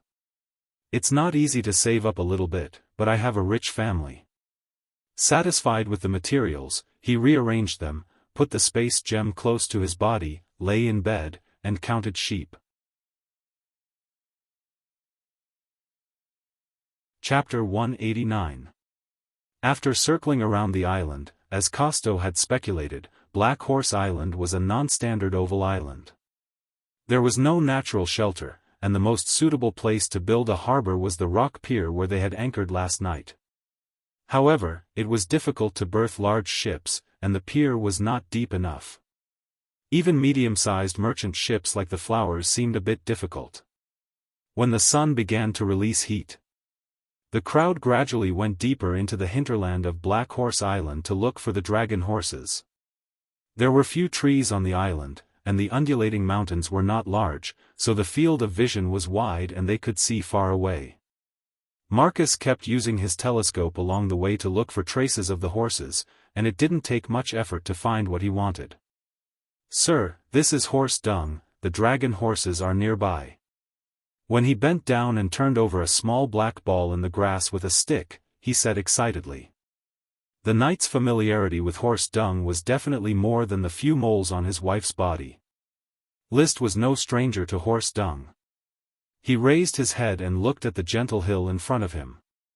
"It should be on the opposite side of the hill, let's go around." Dosen took the lead, carrying Liszt and taking small steps. Marcus and the others had no mounts, so they could only trot. After a while, the group successfully crossed the weeds and came to the other side of the hill. Without binoculars, they could see that on the hillside in the distance, a group of black wild horses was leisurely eating grass, very comfortable. Dragon horses. They are all black horses, they should be dragon horses. Don't be in a hurry, first observe carefully and count how many horses there are. Liszt calmly took out his binoculars and looked at the dragon horses. In the camera. The steeds, which were not inferior to the castle's black dragon, didn't seem to notice their party and only cared about eating grass and frolicking. 1, 2, 3, a total of 37 black horses. It was a very small group of horses, but to Liszt, it was a huge gain. That was because every dark horse here could be a dragon stallion. After Marcus finished counting the horses, he could not suppress his excitement. "My lord, there are a total of 37 horses. There are 9 foals, and the remaining 28 horses are enough to equip 2 knight teams. Teacher Marcus, you can have one of them now." "Thank you, my lord." Marcus wished he could immediately catch a black horse and tame it, but in order to not alarm the horses, he still said, "There must be a horse king among these wild horses. Sir, you should personally tame the horse king, so that the remaining black dragon won't run away." Horse king was a common name. Among a herd of wild horses, there would definitely be a leader. It was usually the bravest stallion that led and protected the herd. Once the horse king was tamed, the other horses would continue to follow the horse king's lead. This meant that the entire herd of horses would be tamed. "Can you confirm which one is the horse king?" Liszt was eager to give it a try. The horse king naturally belonged to him. Only the lord had the right to ride the horse king. It's very simple. We will intimidate the herd, and the one leading it will be the horse king. The task of intimidating was directly given to Dosen. As soon as Dosen appeared, the aura of World of Warcraft frightened the black dragon herd. Then, the herd stopped eating grass and turned around to run. "Can you clearly see which one it is?" "Yes, sir. The horse king is the black horse with a purplish-red mark on its forehead. It has the longest mane and is also the tallest. I feel that it is more spirited than Sir's black dragon." Upon hearing this, Liszt said, "First, we will clearly examine the surrounding terrain. After the herd relaxes, we will encircle and capture them. I will personally tame the horse king." The black dragon herd was already like a turtle in a jar, so there was no need to be too nervous. Liszt's location was roughly a bit south of the central part of the island. The northern slope of the highest hill was the grazing pasture of the black dragon herd. The range of the pasture was very large, stretching from one hill to another, including the valley between the mountains. It was a grassland with sparse trees. This is a natural pasture. I found a total of 4 kinds of high-quality pasture. Sir, please take a look. Marcus was very familiar with the pasture. This is Lamus chinensis, which is most suitable for grazing sheep. There are not many of them, but they are very nutritious. This is needle grass, which is the favorite food of horses, but the needle grass here is a little weak. This is alfalfa, which has no sprite worms, so it can't grow well. This is ice grass, which is a good pasture. Unfortunately, it is not growing well and the plant is short. The pasture on Black Horse Island definitely had the potential to become a top pasture with a rich variety of pasture. However, the land was barren and there was a lack of sprite worms to take care of it, resulting in the general poor growth of the pasture. This was probably the reason why there were only 37 black dragon horses. The pasture could not support more wild horses. The team continued to explore. They went all the way to the northeast of the center of Black Horse Island, climbed the highest hill, and barely got a glimpse of the whole island. The outline of the oval island was lacking in undulations. The highest hill was at their feet, which was estimated to be no more than 300 meters above sea level. In addition, there were 3 low hills.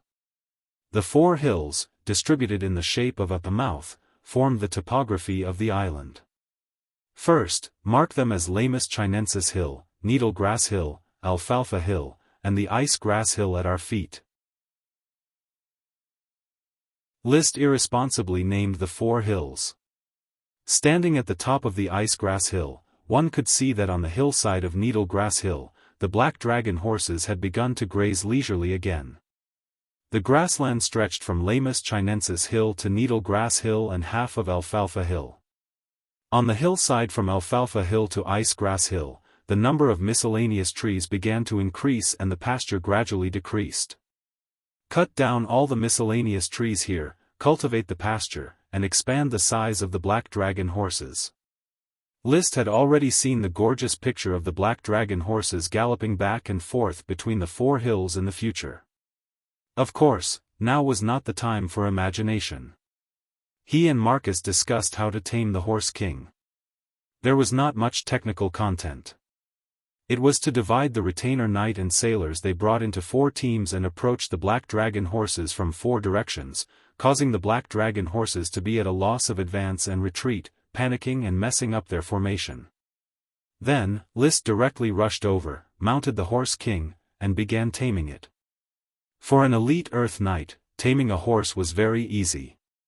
Therefore, an hour later, List put his arm around the Horse King's neck, letting the Horse King jump and gallop all over the hillside. The man and the horse wrestled. He was even in the mood to hum a song, spin, jump, I close my eyes. Another half an hour passed. The Horse King didn't have the slightest intention of stopping, and was still running all over the hillside. Compared to when it tamed Black Dragon, the Horse King was clearly stronger and more patient. But in the end, it still submitted. After an unknown amount of time, the Horse King lowered its proud head, letting List ride and drive it. Congratulations, sir, for obtaining an even more spirited mount. It is indeed stronger and taller than Black Dragon. List took the handkerchief handed over by Thomas, wiped his sweat, and threw it back. With an unconcealable excitement in his tone, he touched the Horse King's neck. Do you see the reddish-purple hair on its forehead? Doesn't it look like lightning? List faintly smiled. Chapter 190. This chapter is, Talented Men of Rivers and Mountains. Lightning was a stallion, there was no doubt about it. In order to know how old it was, List forcibly opened its mouth and let Marcus observe its teeth. A normal stallion has 40 teeth, including 12 incisors, 4 canines, and 24 molars. A mare has no canines, only 36 teeth. To determine the age of a horse, it mainly depends on the incisors. Incisors are divided into incisors, intermediate teeth, and caries. The incisors are the front incisors in the center, the caries are the incisors at the edge, and the intermediate teeth are the incisors between the incisors and the caries. Incisors are divided into 2 stages, one is the milk stage, which is what we call the milk teeth, and the other is the permanent teeth. While observing, Marcus also explained to List and the Squire Knight, not forgetting to shoulder the responsibilities of a tutor and an instructor of the Knight team. Within 1 year of age, the milk incisors grow in 1 to 2 weeks, the milk intermediate teeth grow in 3 to 6 weeks, and the milk caries grow in 6 to 8 months. At the age of 2.5, the milk incisors fall off, and the permanent incisors grow. At the age of 3, the upper and lower permanent incisors touch, which is said to be fully grown. At the age of 3.5, the milk intermediate teeth fall off, and the permanent intermediate teeth grow. At the age of 4, the permanent middle teeth are fully grown. At the age of 4.5, the milk caries fall off, and the permanent teeth grow. At the age of 5, the permanent teeth are fully grown. He pointed to Lightning's completely closed teeth and said, "Lightning's incisors are neatly in contact, which are permanent teeth, so its age is over 5 years old. After the age of 5, we need to judge its age according to the black pit of the teeth, which is the pit in the middle of the teeth. According to the depth of the black pit and the time of erasure, the age of a horse can be determined from 6 to 11 years old. After the black pit completely disappeared, according to the shape, size, and position of the teeth marks, the age of a horse can be determined from 13 to 18 years old. If Lightning is an ordinary warhorse, its age should be about 8 years old." Marcus made his own judgment after the observation. However, he continued, many excellent warhorses are mixed-blooded World of Warcraft stallions and dragon horses. There is a certain degree of error in estimating their age through their teeth. Using Lightning's World of Warcraft stallion bloodline to correct for the error, she may already be 10 years old, or even older. The development of World of Warcraft stallions and dragon horses was not much different from normal horses, but the strengthening of their bloodline made their teeth better and more resistant to wear and tear. The speed at which the black nest was being worn away and the speed at which the teeth marks were vanishing would also slow down. Marcus didn't know that Black Dragon had dragon bloodline, so he speculated that Lightning should be 10 years old. Liszt, on the other hand, made a correction based on the dragon stallion and deduced that Lightning should be 12 years old. It was a fine horse in its prime. Liszt looked at the horses lingering not far away, unwilling to leave the Horse King, and said with a smile, "I'll ride Lightning to get used to it. Teacher Marcus, you should also choose a group of black dragon horses to tame." Marcus took a deep breath and knelt on one knee. "Thank you, sir." The value of a black dragon, as far as he knew, probably exceeded 100 gold coins. This was a huge gift. He had no choice but to treat it seriously. If he knew that it was a dragon horse and retained its breeding ability, its value could be calculated in dragon coins. Even if he sold it, it would still be worth 1,000 gold coins. Perhaps he would prostrate himself in worship. After receiving Marcus's kowtow, Liszt said indifferently, "The black dragon bloodline is very strong. Before going to the battlefield, they will be raised as stallions for the time being to continue expanding the herd. That's how it should be." Marcus was deeply convinced. Then, with trembling legs, he walked over to the black dragon herd. He wanted to tame a black dragon that belonged to him. The retainer knight looked at Marcus enviously. They didn't have the qualifications to ride such a precious horse and could only ride an ordinary horse. A cool breeze blew gently and the sun was warm. Riding on a stable horse, Liszt let Lightning wander on its own. His thoughts had already jumped to another matter. Black Dragon is the name of my mount in the castle. I originally thought that there would only be one, so I named it Black because of its pure black body. Now that there are so many Black Dragon horses, is Black Dragon the name of a horse or a herd of horses? In the end, his feelings for Black Dragon prevailed. Black Dragon will be the name of a single horse, just like my fiery dragon. The current herd should have a new breed name. Sapphire Grand Duke has blue-blooded horses, so maybe I can have a herd of black-blooded horses?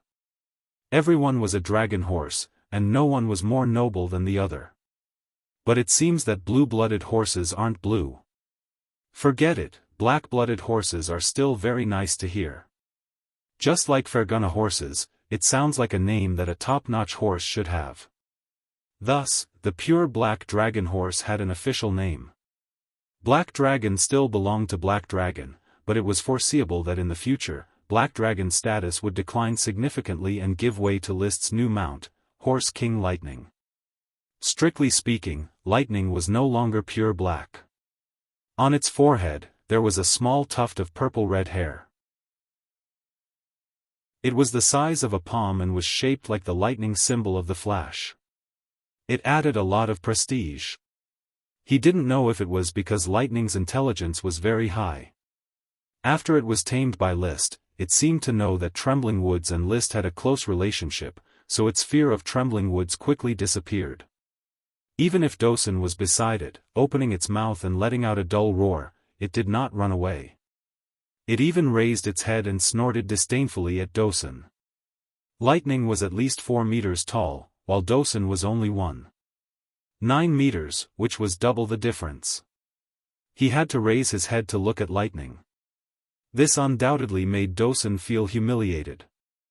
Coupled with the resentment of being robbed of its master, it made Dosen want to bite the black horse to death.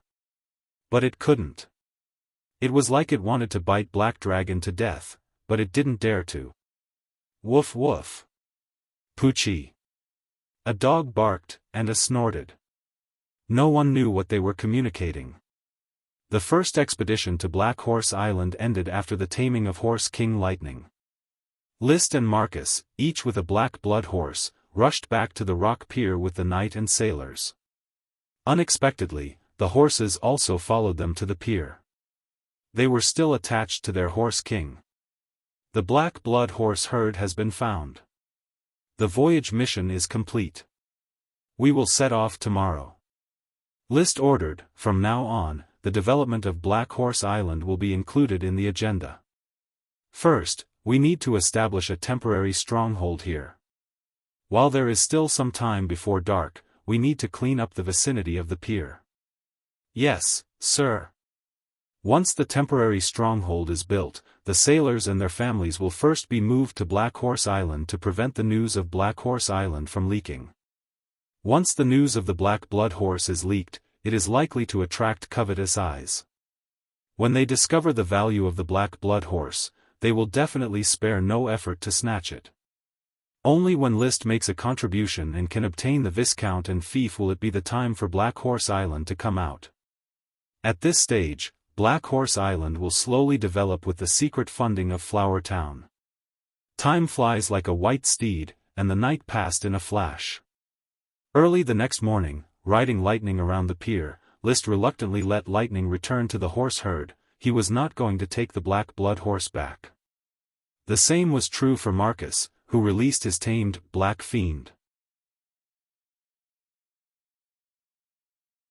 Chapter 191. This chapter is Fantasy Reaper 11 Reward Added. The waves were sparkling and the breeze was blowing. Today was not a windy day, so the flowers did not sail fast. The sailors in the oar room had begun to slide the oars to speed up the voyage. The servant brought a stool, and List sat on the bow deck, enjoying the sea view. Dosen was lying on the side of the ship. A voyage had made him overcome his fear of the sea. From the beginning, he was afraid of the deep blue water, but now he was staring at the sea in a daze. His ability to adapt was amazing. In the near future, he was about to become a qualified sailor, no, a water dog. Dogs generally know how to swim, and the flying dust dog is also a dog. List must let him learn how to swim. The waves rolled. The flowers were far away from Black Horse Island. There were sporadic small islands around Black Horse Island. Perhaps they could not be called islands. They could barely be regarded as coral reefs. A wave could directly submerge the coral reefs. Some of the reefs were covered with trees, and some were pure sand and stones. The scenery is really beautiful: blue sea, blue sky, seagulls, sandy beaches, but there are no fragrant coconut trees.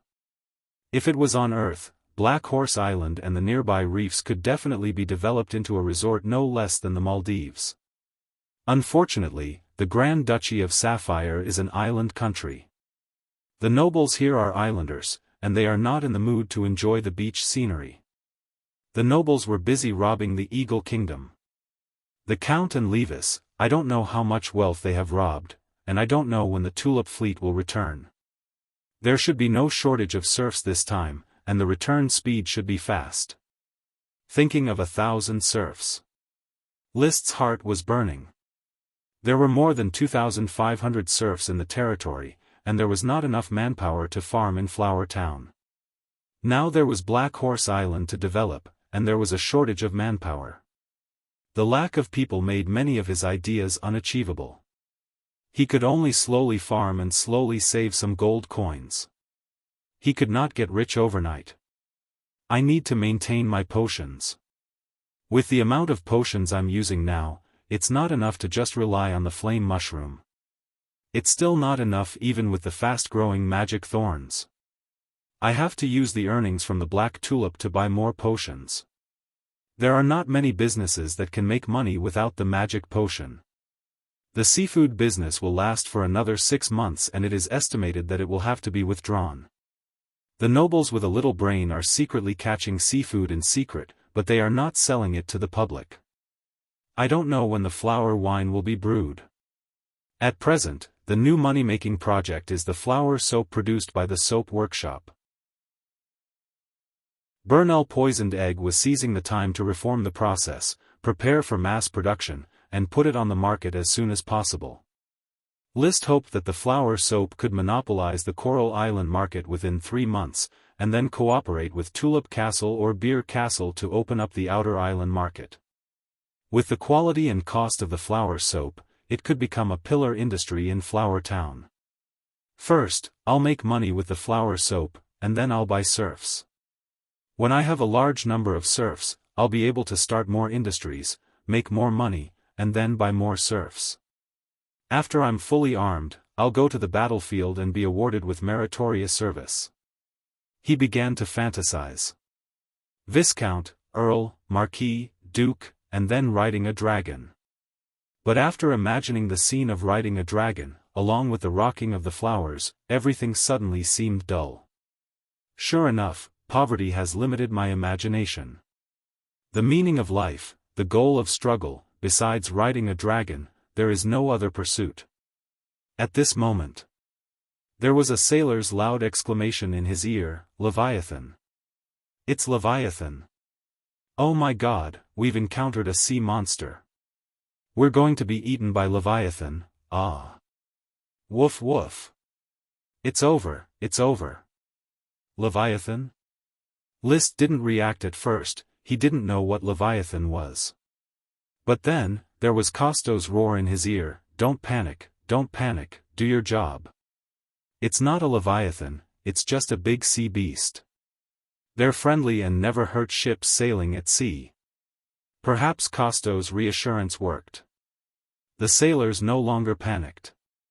Thomas also calmed down from his panic and ran to Liszt, "Master, we've encountered a sea beast." "I saw it." Liszt got up and pacified Dosen, whose fur was standing on end and barking, and looked at the sea on the left side of the flowers. There, a sea beast waving its huge pectoral fins was leaping from the sea. Its huge body rolled on the surface of the sea before falling back into the water, setting off wild waves. It was some kind of whale, and he recognized it at a glance. It was a sea beast, not a sea monster. The magic I did not observe any signs of magic. The sea beast was similar to the humpback whale he had seen in Man and Nature.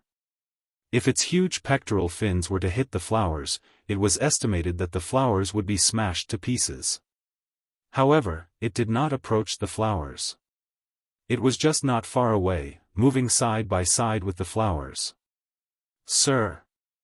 Marcus hurriedly ran over, followed by the retainer knight. They all felt the danger and came to protect Liszt. But it was not dangerous. Liszt quickly restrained his nervousness in front of the behemoth. On the surface, he pointed to the humpback whale, "It's very majestic, very magnificent. It's rare to see a sea beast up close. Teacher Marcus, everyone, sit down and enjoy together." "Sir, do you want to hide in the cabin first?" Marcus worriedly asked. "It's a sea beast." "Don't worry, Captain Costo has told us about sea beasts. They are very friendly." Liszt smiled, calm and at ease. The retainer knight looked at him with admiration. He was indeed worthy of being a lord favored by the glory of the night knight, the embodiment of courage.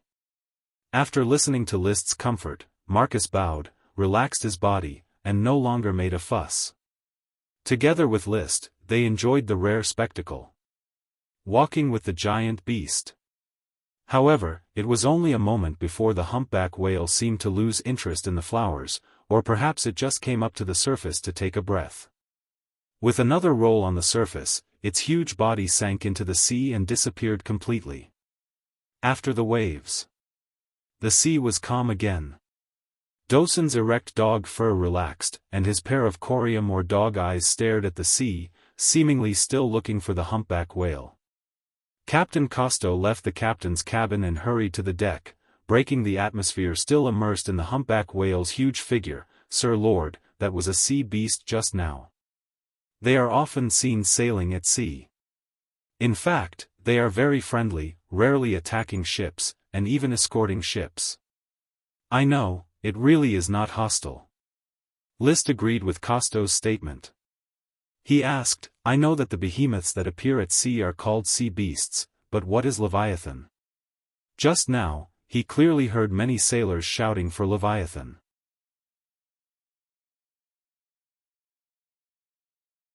Chapter 192. This chapter is, My Horse Feeds the Sheep. On land, there are magical beasts that can release magic, which are called World of Warcraft. In the ocean, there are also magical sea animals that can release magic, which are called sea monsters. There are no marine experts to classify the animals in the sea, and naturally, there is no classification of whales and sharks. The huge animals encountered by ships at sea are called sea monsters. The Leviathan is obviously not a sea monster. Legend has it that the Leviathan is a sea snake that can release stormy magic and sweep away passing ships. The appearance of the humpback whale provided some topics of conversation during the boring voyage. In the afternoon, the flowers returned smoothly and docked at the crude dock. It took a full 3.5 days to go back and forth. When he returned to the castle, Gort, who had heard the news, introduced him to two strangers. "My lord, Randy Kettle and Russell Scale are both Earth Knights, and they want to follow you." Gort said, "Randy is the son of Sir Lydon, and Russell graduated from the Knight Academy. They are both very young, but have good knight talent and initiative. Sir Lydon was the captain of the Knight of Tulip Castle, who often guarded Levis. Randy was the son of Lydon, which meant that he was an illegitimate child. Otherwise, the introduction would have been Lydon's second son, third son, or something like that. As for Russell, he graduated from the Knight Academy. There was no introduction of his family background, so he was obviously a civilian. Randy, Russell, since you are both Earth Knights, why didn't you join the Lord's Knight teams and follow the Count to the battlefield?" List looked at the two with interest. He didn't expect someone to join him so soon. Randy was a handsome young man, and he replied politely, "I am a superfluous person at home, not valued, and not qualified to participate in the Knight team." He did not hide his identity as an illegitimate child and openly admitted it. Russell then replied, "The Earl chose a knight to go to the battlefield, and I was eliminated because I had just broken through and my combat effectiveness was not up to standard. But please rest assured, Lord Baron, I will train hard and master my own battle or a secret book. I will strive to become a qualified battlefield knight." He spoke confidently, and his attitude was decent. At first impression, List felt that both of them were good, but he would not easily recruit followers. He immediately said, "A knight chooses to follow the Lord loyally, and the Lord also chooses a knight to fight side by side. I hope that in the following period of time, we can establish a friendship. We are willing to accept Lord Baron's inspection." Randy and Russell replied together. List nodded. "Since you are following me as knight, I will not send you to the administrative office. You will be my assistants, assisting Marcus in training the children and youths in the territory." He directly threw Randy and Russell to Marcus. It was not his style. The superior only needed to work, and the inferior needed to work. After dealing with the Earth Knight's followers, Gort reported again, "My lord, I also received a letter in the last 2 days. The letter was written by Zambrata. Do you remember him? He was Lytton's former tutor. He was punished by the Earl for condoning Lytton's beating of innocent civilians and lost his title. Liszt remembered after Gort's reminder. Zambrata was also a Lord Knight. He was hired as Lytton's tutor a few years ago and had been in and out of Tulip Castle a lot. It wasn't a big deal that Lytton was beating up a commoner, but the reason why the Count was angry was that he didn't learn good things at such a young age. So Zambrata was stripped of his title. Zambrata wrote to you, what did he say? He just talked about the past, but his thoughts were revealed between the lines. He may want to come to Flower Town and hope to get an official job. Flower Town was indeed short of officials, but Liszt would not easily recruit people. Do you know anything about him? I haven't had much contact with him, and I don't know much about his character, but I know that he has a very outstanding talent. Well, he has traveled around the Iron and Steel Ridge Kingdom and 7 vassal countries, and he can always say a lot of amazing customs and rare things. Traveled around 8 countries? Liszt heard this and his heart moved. Is that so? Advisor Gort, continue to keep in touch with him. If he is willing to come to Flower Town to work, you will be responsible for receiving him if it is inconvenient for me. After all, Zambrata was directly deprived of his title by the Earl. Deprivation of title was a major crime second only to exile among the punishments for the aristocracy. As the Earl's son, he could not ignore the Earl's will and recruit such a person as an official of his own territory. He could only be appointed in private, and he could get the information himself to protect his father's face. In one day, he would have 3 more subordinates. Liszt was in a good mood. So many people were optimistic about him, indicating that his promotion to Viscount was the general trend. By the way, Advisor Gort, you and Teacher Marcus should cooperate more and build the temporary stronghold on Black Horse Island as soon as possible. Don't delay. Please rest assured that I will always put the important matter of Black Horse Island in the first place. At the same time, keep the news of Black Horse Island in your heart, understand? Understood. After dealing with official business, Carter came to report on the affairs of the castle. Master, during the 3 days you were away, Mrs. Morrison and I have selected 20 children, 10 boys and 10 girls. They have begun their internship in the castle, mainly working in the afternoon, training during the day, and staying with host families at night. After Carter finished speaking, he asked, "Do you want to meet him?" "It just so happens that I have nothing to do, so let them come over and meet me. By the way, tell me their names." Liszt said casually. In fact, he mainly wanted to know what kind of little girl Maggie was specifically mentioned in the smoke mission. The young servants who were practicing downstairs, led by Carter, lined up one by one and appeared in front of him. My name is Polly, my lord." Soon, Liszt met Maggie in the study. "My name is Maggie, master." The little girl who spoke was short among her peers, very cute, with a few freckles on her face. Looking at her appearance, even if she grew up in the future, she would probably be an ordinary girl. Such appearance conditions did not meet the secretary standards pursued by Liszt. It was inevitable that he was a little disappointed, but at the same time, he was also sure that since it was not a secretary, there must be other clues on Maggie's body that would be involved in the follow-up mission of the smoke mission. So he smiled gently, "I hope you have a good life in the castle, little Maggie." "Yes, I have a very good life here, master." Maggie's little face was red and a little shy. Maybe she had never seen such a handsome aristocratic lord, and he smiled so gently. She waited for Carter to tell her that she could leave. Chapter 193. Master is a real aristocrat. In the kitchen maid, Irene Four Fingers, proudly said to Maggie, who followed her as an intern, "Little Maggie, you will like this castle. I have never seen a nobleman more noble than master. His nobility is innate, and we can only look up to him." "Yes, Sister Irene. Maggie nodded seriously. In fact, Irene spoke too fast, and she only understood part of the content, which was the nobility of master. Don't add too much flour, otherwise the pineapple bun won't taste good. Irene stopped Maggie from pouring the flour. Our kitchen has many new kinds of bread, which were jointly invented by Mrs. Abbey and Boss Rayner. Master likes these new kinds of bread. She suddenly leaned close to Maggie's ear and said, every day, Mrs. Abbey makes a variety of bread flavors. If Master doesn't eat it, we can eat some. Maggie was surprised. Ah, Master, do servants eat good bread? Her serpentine stuttered, and she had to add gestures to make Irene understand.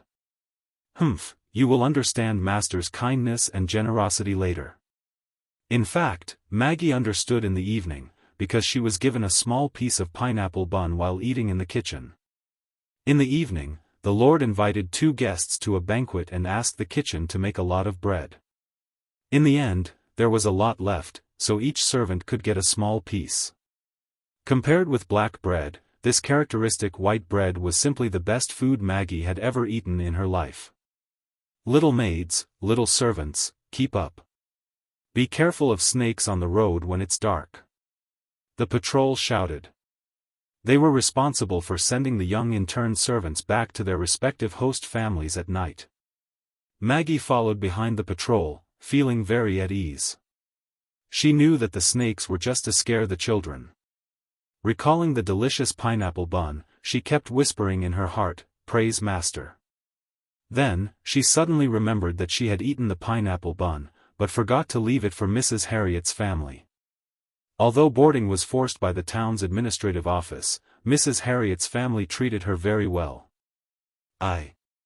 Should I form a mother-daughter contract with Mrs. Harriet? She thought about the things she had been struggling with for several days. As a 9-year-old girl, her parents were killed by mercenaries. Other than being sad, she naturally longed for a new family.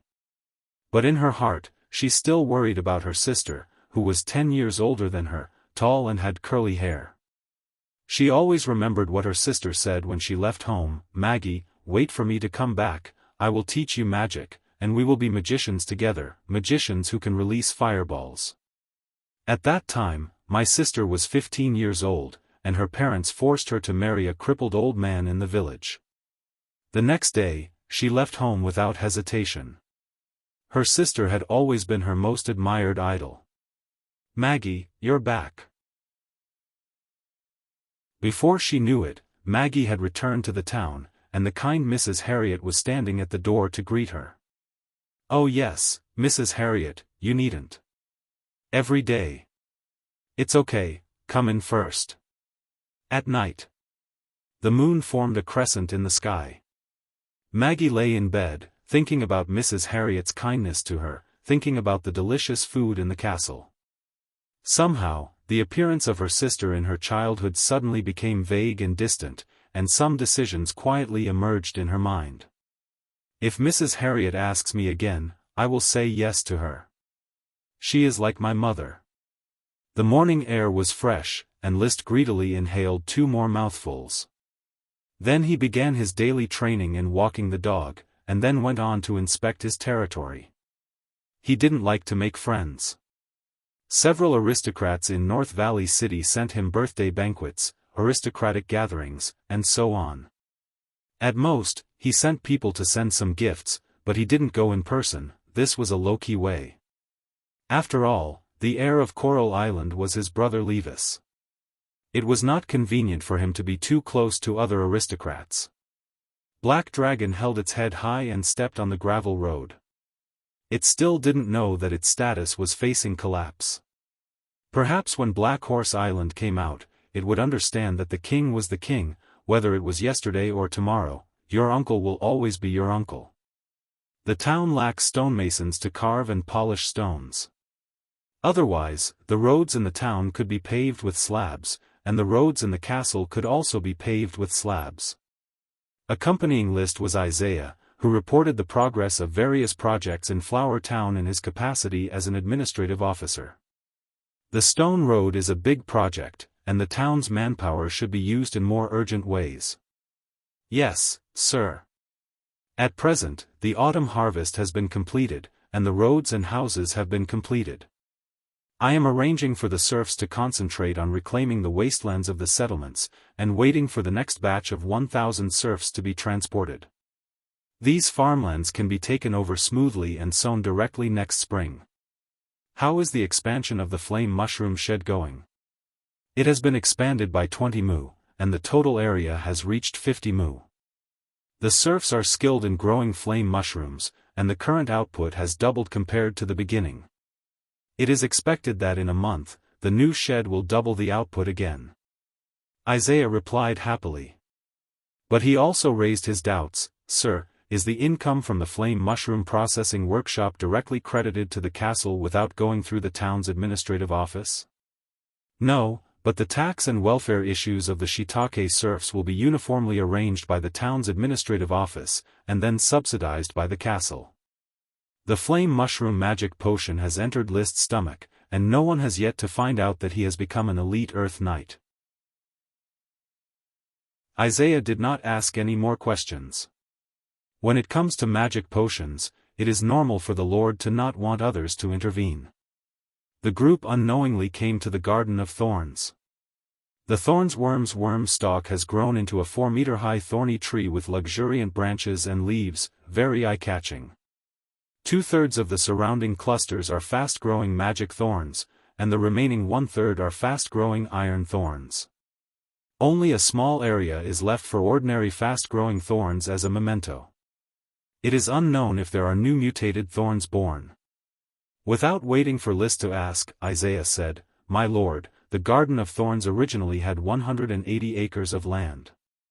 With the birth of Ella, I have circled 800 acres of land for the expansion of the Garden of Thorns. According to the current ratio, 1/3 is fast-growing iron thorns, and 1/3 is fast-growing magic thorns." He then pointed in the direction of the Thorns Ridge. The fast-growing thorns and poison thorns have been transplanted to the edge of the Thorns Ridge. The number of serfs is insufficient. At present, there are only 50 serfs responsible for transplanting the thorns. I have calculated their workload. About 1/3 of the thorns can be transplanted before winter. Don't worry about the spiky brambles and poison brambles. Plant as many as you can. With the iron brambles and magic brambles, List no longer cared about the spiky brambles and poison brambles. Especially the thorns. They are of no use at all, and can only prevent the invasion of chickens, ducks and geese.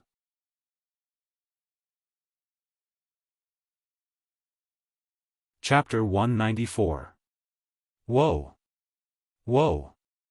After patrolling the territory, List saw Ella teasing Dosen.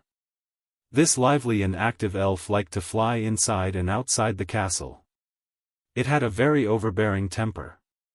Whoever dared to block its way, it would beat them with its fist. It could also sow seeds. This should be regarded as a kind of wood or natural magic, which could quickly accelerate the germination of seeds and then entangle people. It seemed to be a fast-growing thorny thorn. The huge wooden thorns could stab people to death. Of course, it had never stabbed people. List forbade it to sow seeds at will. This magic looked terrible, but it could only deal with ordinary people. A knight with combat energy could easily use it to destroy the germination of seeds. Therefore, the combat power of the elf was generally very weak, almost non-existent. Even ordinary people could kill it when it was unprepared. But Ella did not feel that it was weak. Its overbearing temper had never changed. Then, of course, it met another grumpy guy, Dosen. Dosen was very curious when he saw Ella for the first time. He wanted to stick out his tongue and lick the smooth and crystal Ella. He did not want to provoke Ella. With a wave of his hand, he sowed the seeds, which shocked Dosen. He did not know how to use the magic in his body. He could only watch the thorns bind him and make him scream. But after all, he was an intermediate world of Warcraft with rough skin and thick flesh. After the pain, there were no injuries left. After getting rid of the thorns, he chased Ella around. A little fellow and a big fellow had formed a grudge, and as soon as they met, they would tear each other apart. There was no possibility of peaceful coexistence. A few days later, Dosun was the first to admit defeat. His magic could not hurt Ella, and he could not fly. He could only be kited by Ella. Of course, it was also possible to let Ella go. He knew that Ella and Liszt had a good relationship. However, Ella did not let him go. She always teased him. She sowed a handful of seeds and urged them to sprout. She gave Dosun the art of binding. When Liszt came back, he saw that Ella once again touched Dosun, and Dosun was covered with thorns. The thorns quickly sprouted, growing around Dosun's body, and soon dyed the big black dog into a big green dog. Dosun did not react at all. It only barked weakly at Liszt, "Woof, woof. Jayla, stop." Liszt glared at the thorn sprite, and it reluctantly stopped summoning the thorns and landed on Liszt's head. He yawned and decided to sleep. Liszt pulled Jia down and handed her to Thomas. Put her in a jade box and send her to the worm room to sleep. Wow! Wow! Ella did not want to. Liszt stared at it again and communicated with it telepathically, letting it understand that resistance will be beaten. At this time, the thorn sprite lay down in the jade box and prepared to sleep. Sprites spend most of their time sleeping. After all, their body is a worm stalk. She pulled off the thorns. Dosun lay on the ground aggrievedly, expressing his pity to Liszt. An intermediate World of Warcraft can't even beat a sprite, it's a waste. Liszt kicked it lightly. Let's go and complain to your wife. I'll take you to the kennel first. Trembling Wood successfully regained his liveliness after working hard in the kennel. But Liszt was a little regretful. The kennel keeper, old Defoe, shook his head and said, "Sir Lord, I'm afraid that Trembling Woods doesn't have the ability to make these female wolf dogs pregnant. According to normal mating situations, several female dogs are in heat and can easily conceive puppies. But there is no movement at all. Forget it, take care of them." Ordinary low-level World of Warcraft can generally mate with the same species of wild beasts. Probably at the intermediate World of Warcraft, there are more bloodline mutations, and reproductive isolation has been produced. At the very least, Trembling Woods should have formed reproductive isolation with the wolf dog. Fortunately, there is Stupid Woman. Seeing Dosun and Stupid Woman together, Liszt's regret quickly turned into expectation. Looking forward to the future army of dogs. I just don't know if the offspring of Dosun and Stupid Woman will be intermediate or low-level World of Warcraft. Thinking of this, he suddenly remembered that since he came to Flower Town, the town has entered the breeding season. After the town's civilian life settled down, more and more people chose to make little people. Stupid Woman was pregnant, the cow was pregnant, Fire Dragon was pregnant, the fruit-stealing monkey was pregnant, Gort's lover Freya was getting bigger and bigger, and he heard that Marcus was also busy fighting with his wife. It seemed that he was the only one still single. He shook his head. Liszt stopped thinking and continued to tame Stupid Woman, tempting her to obey his instructions with dried meat. In the study, the crystal light was bright.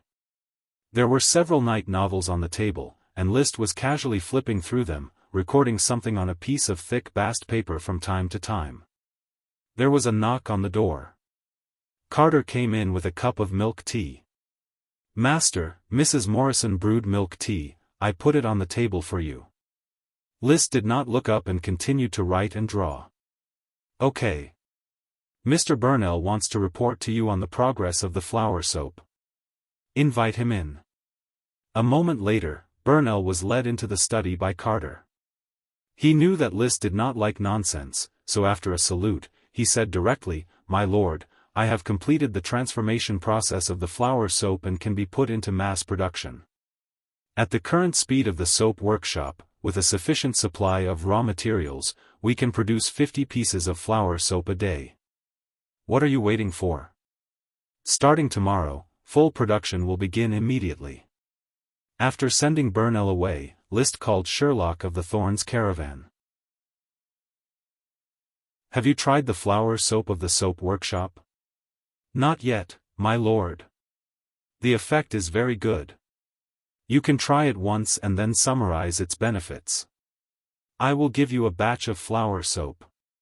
You will carry the flower soap and give it to all the nobles in North Valley City for free so that they can understand the benefits of the flower soap. Then, you and Harpagon will work together to develop the sales plan for the flower soap. My lord, please rest assured that Sherlock knows what to do. List took a sip of the second cup of milk tea. I have high hopes for the flower soap. I hope you can open up the market as soon as possible and completely squeeze out ordinary soap until you monopolize the soap market on Coral Island. Sherlock hesitated and wanted to say something. List motioned him to speak. My lord, the soap business has always been the main industry of Baron Henderson of Snake Spear City. The sale of the flower soap is bound to impact Baron Henderson. Do you want to give him a heads up? If List remembered correctly, Baron Henderson had already gone to the battlefield with the Count. However, even if the other party did not go to the battlefield, List did not have to take care of the other party at all. He was the son of the Count and did business by legitimate means. No one dared to say much nonsense. If Baron Henderson went bankrupt because of this, it would be because of his poor ability to manage his territory. List could not be blamed for it. It was strange that List was not afraid. If he dared to come, List would dare to let Dosen go. Of course. Leaving no way out was a bit too much.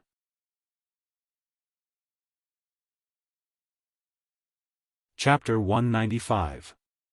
This chapter is *GGQ*. Thank you for the updates. Hit with a stick, then give a carrot. List did not exert much effort to do this.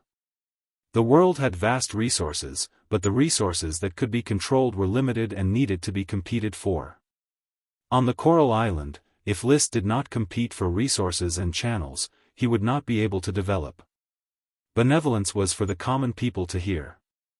Plundering resources was the essence of aristocracy. Obviously, the current List was very comfortable with aristocratic identity and rules of conduct. After reminding Sherlock, he put the matter aside and no longer paid attention to it. He had mithril, crystals, jade, and black pearls. Any one of them could be exchanged for a lot of gold coins. With gold coins in hand, the world was mine. There was no need to focus on one or two small businesses. Carter took the empty cup of milk tea and closed the door. The study was completely quiet. The light of the 3 crystal lamps converged, and the room was as bright as day. He opened the night novel and continued his writing until Carter knocked on the door again, reminding him that it was late at night. I'm going to rest, Mr. Carter. You should also rest early. Good night. Good night, Master. List shook the thick bast paper on the table. There was a thick stack of serpentines written on the paper. Closing the night novel and putting it back on the bookshelf, he sorted out the paper he had written on. Looking at the densely packed characters written with a goose feather pen, he felt a sense of accomplishment. As a visitor from a civilized world, he was in a cultural and historical desert, and he always felt that something was missing. Therefore, he was going to write a truly great book himself. He had the idea of writing a great book on sociology before, but he had not put it into action. Now he really started writing. Of course, he was not going to write a sociological book like Das Kapital. He intended to compile a chronicle of history based on the history and customs of various countries involved in the night novel. Confucius revised the major events recorded by the historian of the state of Lu into the Confucian classic, Spring and Autumn Annals, which influenced China's values for thousands of years. He himself had become a saint of a generation. Whether he was defeated or revived, he had become one of the symbols of China's culture. After riding a dragon, List felt that he had to have a bigger dream. The Dragon Knight would only live for 100 years. After his death, he would rely on the dragon blessing for a few more generations. After that, his body and reputation would be destroyed. Once it was written into the spring and autumn annals, it would be able to influence the world for thousands of years to come. Of course. The spring and autumn annals was based on historical records, so Liszt could not copy it. There was no concept of history here, not even a single history book. Based on the content of the knight's novel, he compiled history books. It was more like he was writing Homer's epic. The Homeric epics, for the most part, are adapted by Homer from myths, folklore, and street songs, but this does not prevent them from being touted as the greatest work of Greek civilization. It was as if he was flattering the official history. Perhaps after a few years, Liszt and his dragon would disappear into thin air. The world had developed greatly and experienced all kinds of changes. There would also be people who would treat the history book he was writing now as real history. Inventing history? That was what Liszt did, and he did it with great feeling, as if he was pointing a deer at a horse. It's a pity that there is too little information. Even if I copy the knight's novel and make up stories, I can't fill in much of the historical gaps. I'm afraid this book will be my lifetime series. He even suspected that the book he wrote could only maintain its popularity for 3 minutes. After all, making up stories, no, recording history was very brain-consuming. Now this book doesn't have a name yet. I have to think of a name that can be passed down through the ages. In fact, it would be best to call it the Dragonlance Chronicles.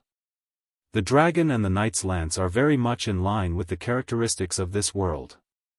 Liszt pondered. It was a pity that a magic shooter named Odom Truth had written a storybook called the Dragonlance Chronicles, The Dragon of Autumn. That book recorded the species of dragons and had nothing to do with history. So in his mind, names such as Dragon History, Elf Dragon History, Dragon and Elf Chronicles, Dragon Rider Chronicles, Knight Chronicles and so on emerged. But they were all rejected. Until another name came to mind.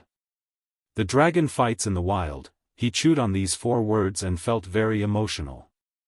Confucius revised the historical materials of the state of Lu, and because the historical materials were divided into 4 seasons of spring, summer, autumn and winter, it was named the Spring and Autumn Annals. In this world, dragon slayers often occur, and the battles between countries are dominated by dragons. Dragon Battles in the Wild, such a title, had a very charming style. Swish swish swish.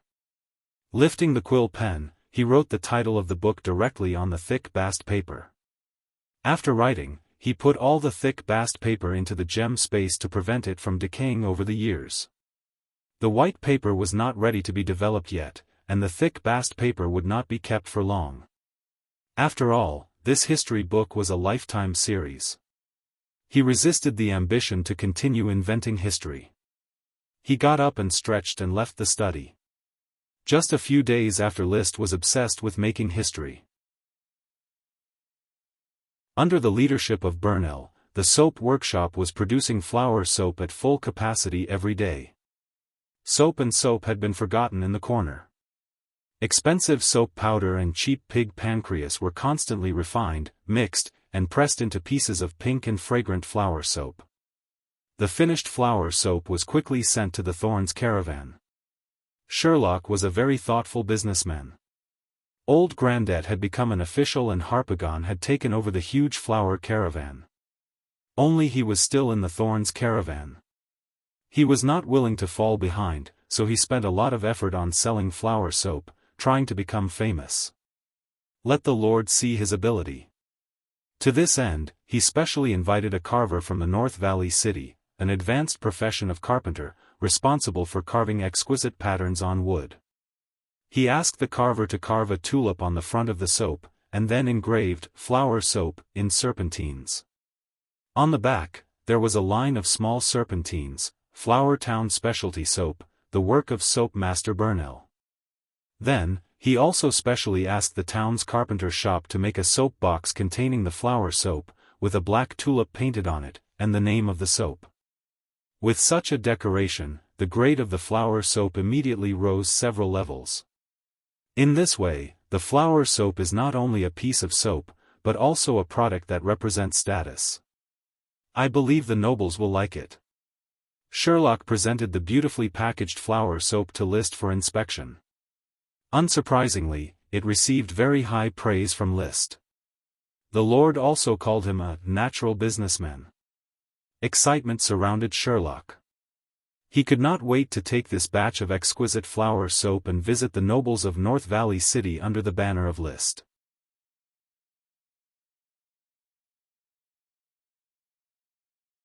Chapter 196. This chapter is titled, Crippling Feather of Death. Soap is a standard for aristocrats, but there are differences in the degree of importance. Fastidious aristocrats like Liszt can't do without soap, unfastidious aristocrats don't care about soap at all. Gelta is obviously an unfastidious aristocrat, judging from the fact that his hair is almost greasy. After accepting the flower soap, he just opened the box and looked at it. He asked his housekeeper to take the soap to the bathroom, and then went hunting on horseback. Time flew by and it was night. Gelta did not go back to the castle for dinner, he went drinking with the knight. His wife did not come back for dinner either, the couple were used to being outside.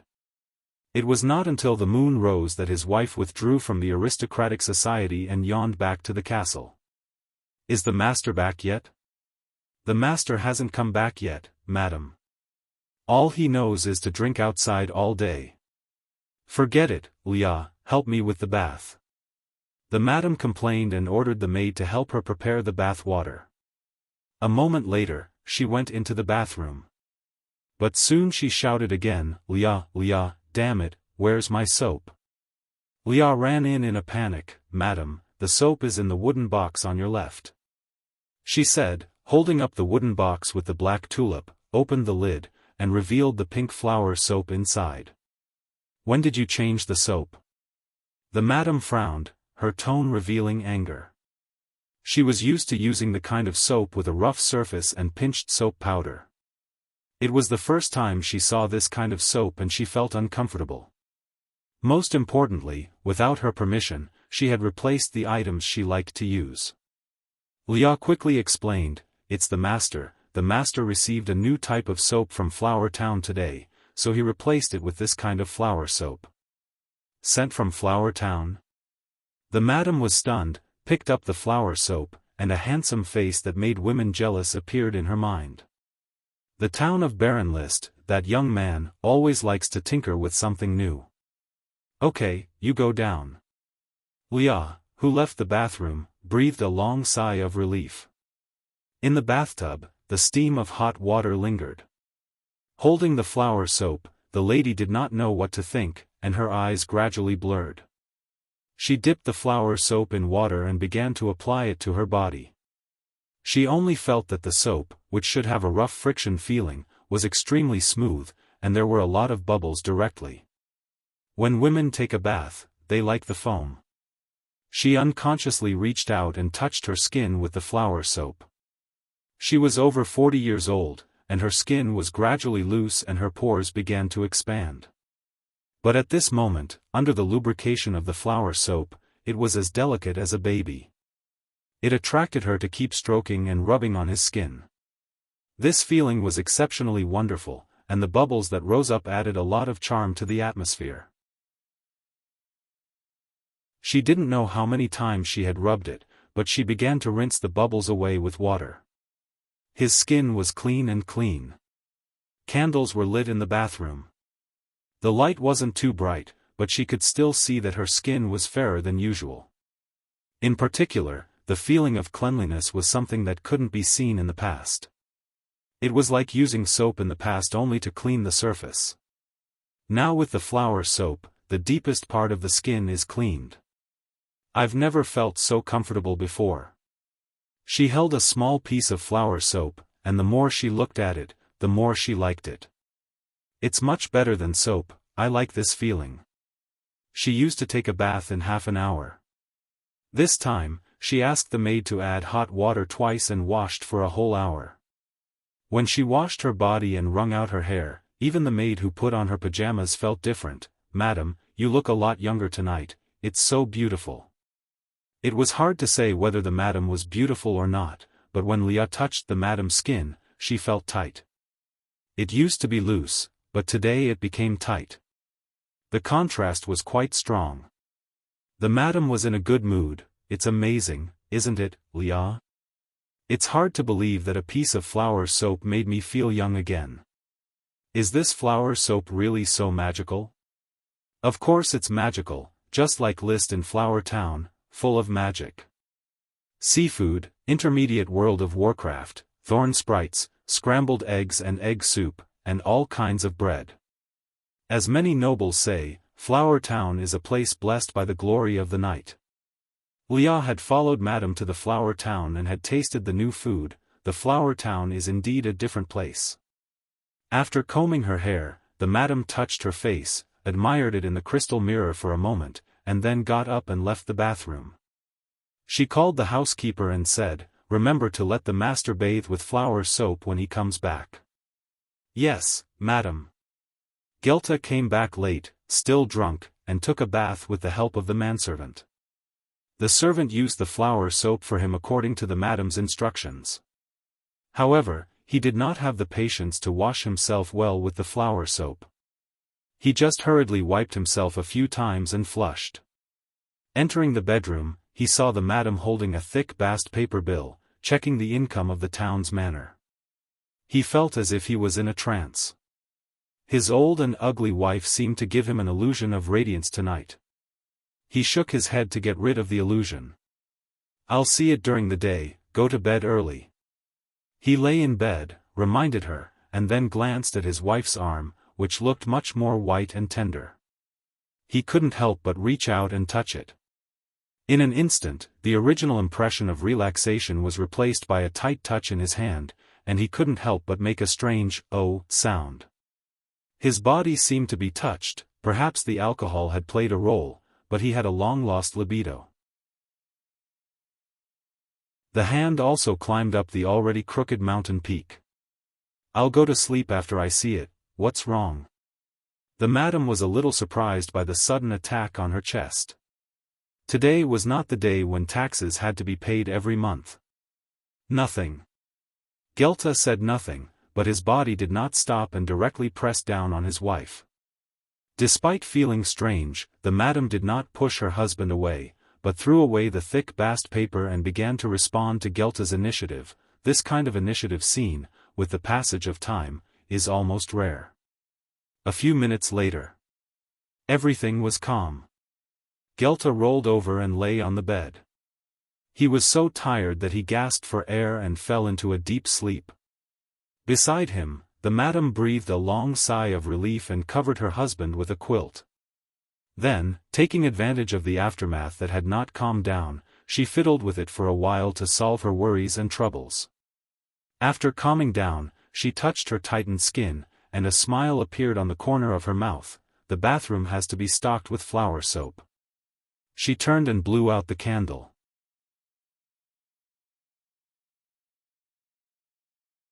Chapter 197. This chapter is Xianzong. My lord, the response to the flower soap is very strong. Many nobles have offered to buy it. Sherlock often travels between North Valley City and Flower Town. As a businessman under List, with the birth of the Thorn Sprite, his status has risen and he is now a heavyweight in the business world of North Valley City. When he got the feedback, he reported it to List. Merchants were good at reading people's expressions. Sherlock knew that this young dungeon lord might not be interested in power and worldly affairs. But he likes to have all the information and doesn't like anyone blinding his eyes. Therefore, he always looks for opportunities to report to List. It seems that the flower soap has brewed a wave of good momentum, so let's do it. I look forward to seeing the flower soap dominate the soap market on Coral Island. As you wish, my lord. Sherlock replied loudly. Sherlock is willing to devote all his strength to the lord's wishes. List looked at Sherlock, who was suspected of flattering him, and was in a good mood. "Don't let me down, Mr. Sherlock." Hearing such a title, Sherlock was even more excited. "My lord, please rest assured. After leaving the castle, he was full of ambition. He knew that with the flower soap, he would gain a position in the Lord's heart that was no less than Harpagon's, and might even be on par with old Grandette. I need people to spread the news for me. Spread the reputation of the flower soap to the 6 cities on Coral Island and every small town below. First of all, let the caravans that sell the soap understand that the flower soap can be cheaper but of better quality. Every time they sell a flower soap, they can make more profit. Obviously, the flower soap could not be given away in large quantities for free. Sherlock was eager to spread his reputation and unify the market, so he decided to lower the price.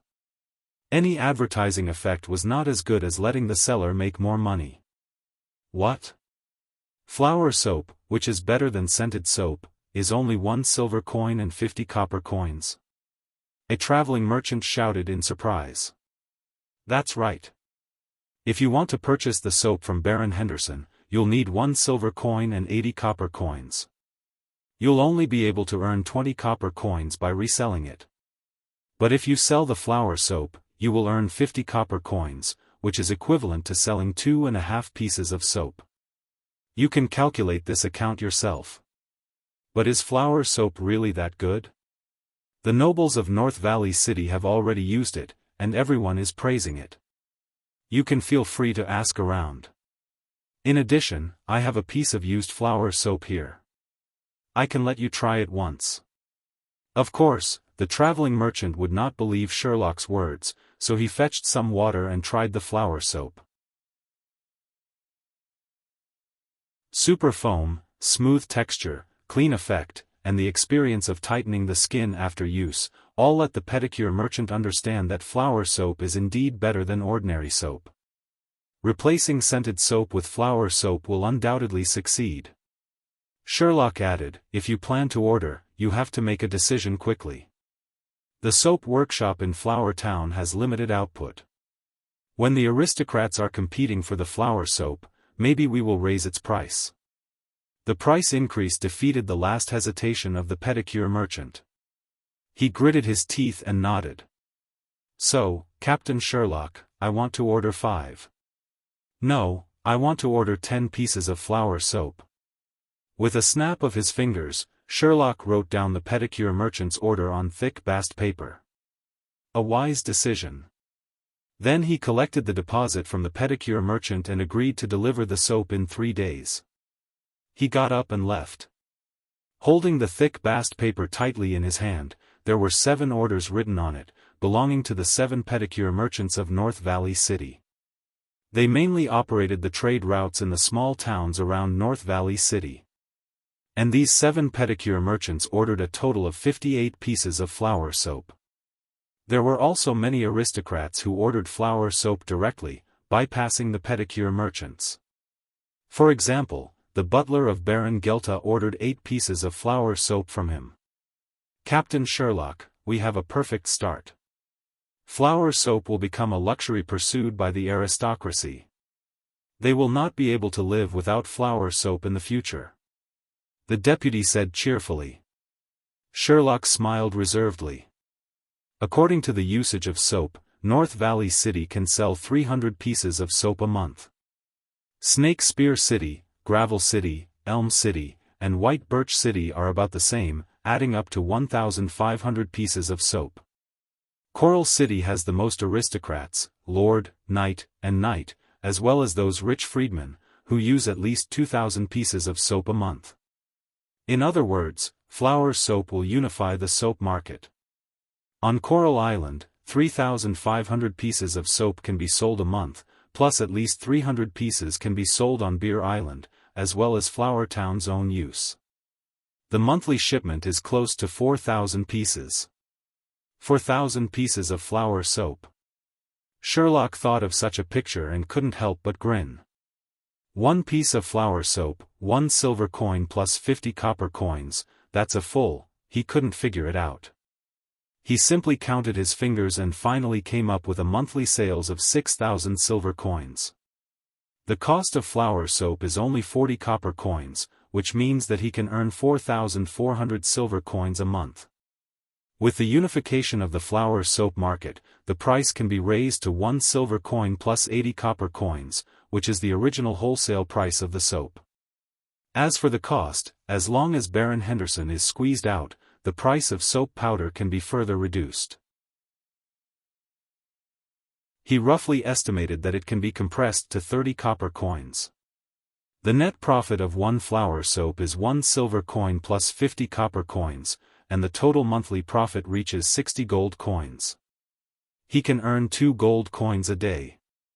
Compared to the seafood business at its peak, with a net profit of nearly 4 gold coins a day, the flour soap is slightly worse, but the labor and material costs of this business are lower.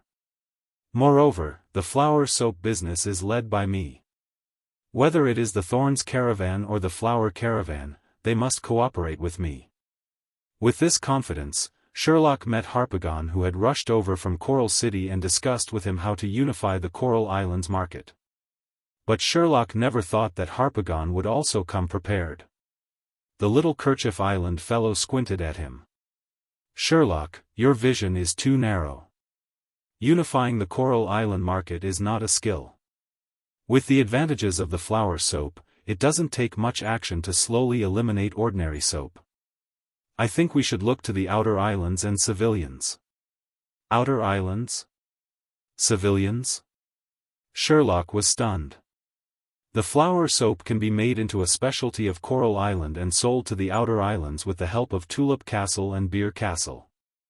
At the same time, I asked Burnell about the flour soap. But by reducing the amount of materials, we can make less effective ordinary soap, and supply it to civilians at a low cost. Harpagon smiled proudly and gave Sherlock a provocative look. "I have reported to the Lord, and the Lord supports my ideas and plans. A strike."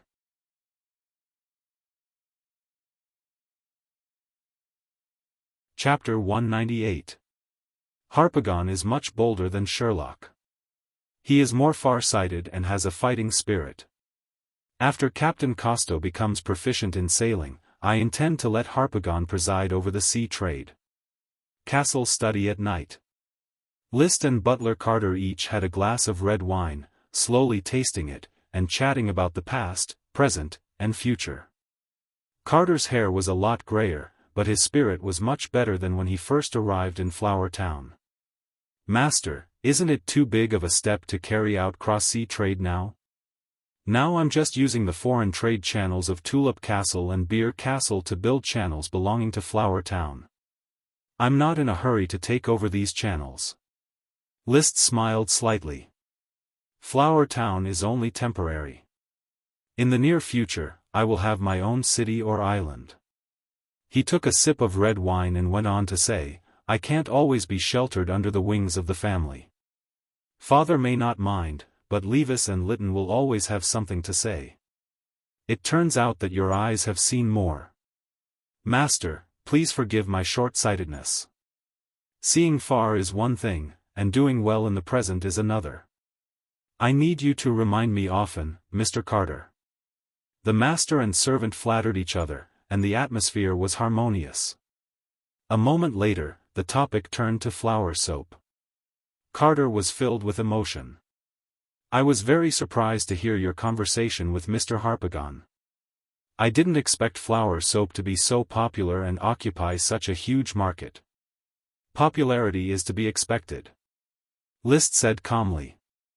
"In fact, the technical content of flour soap is not great, and the decontamination effect is not heaven-defying. However, the addition of certain substances in pig pancreas and plant ash does give flour soap a lot of texture, lubrication, foam, and a skin-tightening effect. It is enough to completely defeat soap with average decontamination effect. Accustomed to ordinary soap bathing, there will be a huge contrast when it comes to flour soap. When washed clean, the whole person will naturally glow with a new brilliance. For the nobles, this is enough to make them abandon soap and switch to flour soap.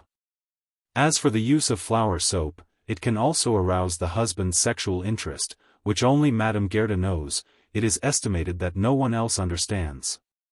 Naturally. Under the deliberate publicity of the flour caravan, the reputation of the flower soap began to spread from North Valley City to the entire Coral Island. Coral City, in particular, has always been a fashion vein. The cost of the flower soap was not low, and it was impossible to give every aristocrat a trial. Instead of using Sherlock's method of casting a wide net, Harpagon placed it precisely. "Miss Shirley, this is my lord, Sir Baron List. He asked me to give you a gift, 2 pieces of Flower Town's own flower soap. It's better than scented soap and more in line with your stunning beauty and noble temperament." "Ah, did Big Brother List give it to me? Thank you." Shirley happily received the gift and saw that there was a thick bast paper attached to it. On the thick bast paper were serpentines written by List himself. "Dear little Shirley, I have a lot of things to do in Flower Town and can't come to Coral City to see you. I can only give you 2 pieces of flower soap. May beauty always be with you, yours, Brother List. Dear Madam, Harpagon greets you."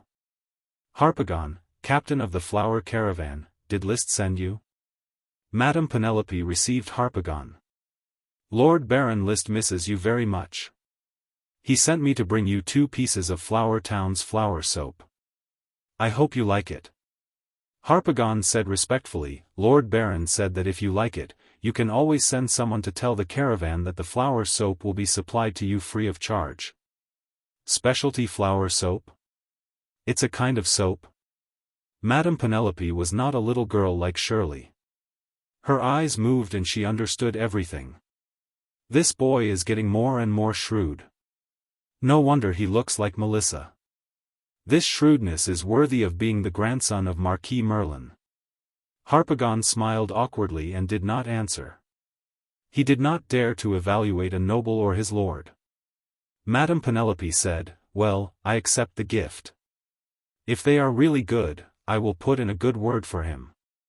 At least my old face knows a lot of people." Once again, Harpagon will take his leave. The flower soap was undoubtedly completing its impact on the soap market. This was a big deal for Sherlock and Harpagon, but for List, it was just a way to make money and give advice to his subordinates. Now, he had a new task. Just this afternoon, the smoke changed. Task completed, reward 5 rotten bones. It was not hard to guess that Marcus and others on Black Horse Island had already built a temporary stronghold on the island and settled 100 serfs. A new task was also born. Task: raising horses requires a large number and variety of pasture.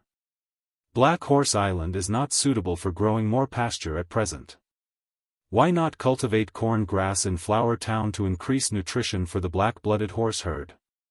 Please cultivate 100 acres of corn grass. Reward: a sprite worm. The task of rewarding sprite worms must be completed. Every sprite worm is a treasure. But when List saw the content of the task, he frowned deeply. He called the barley settlement steward. "Gajiel, how many acres of corn grass are currently planted in the barley settlement?" "Sir Lord, there are a total of 30 acres of corn grass." "Is the corn grass now cultivated? Can it germinate and safely survive the winter?" "This." Gajiel hesitated. "Sir Lord, Gajiel has not taken care of the corn grass in the winter and does not know if it can survive the winter." "So how many corn grass seeds have you harvested?" "The seeds have been handed in to the administrative office, about a few hundred pounds."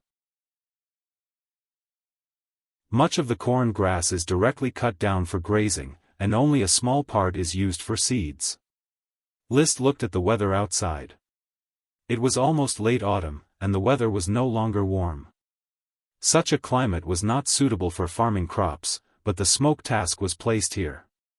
Otherwise, it would be difficult to ensure the birth of a sprite worm. He was sure that this was a corn grass sprite worm, but it was hard to say whether it could be bred or not. It depended on the progress of the task. No matter how difficult it was, he had to do it. He immediately reclaim 70 acres of land and expand the corn grass field to 100 acres. "Gajiel, hurry up." "Yes, Sir Lord." Gajeel will arrange for everyone to reclaim the new land. The task began. On the other side, List also took the time to explore the barley settlement's corn-grass field. He constantly released magic eyes in an attempt to find signs of a sprite worm being bred. As long as he found signs of a sprite worm, even if the task failed, he was confident that he could breed a sprite worm. Unfortunately, he did not see any signs of magic power. The corn-grass field was filled with ordinary corn-grass, and there was nothing special about it. He sighed and comforted himself, I hope the corn-grass can germinate in this weather. Let me complete the task first. The next day, the flower returned. Marcus brought him a piece of news regarding the task reward.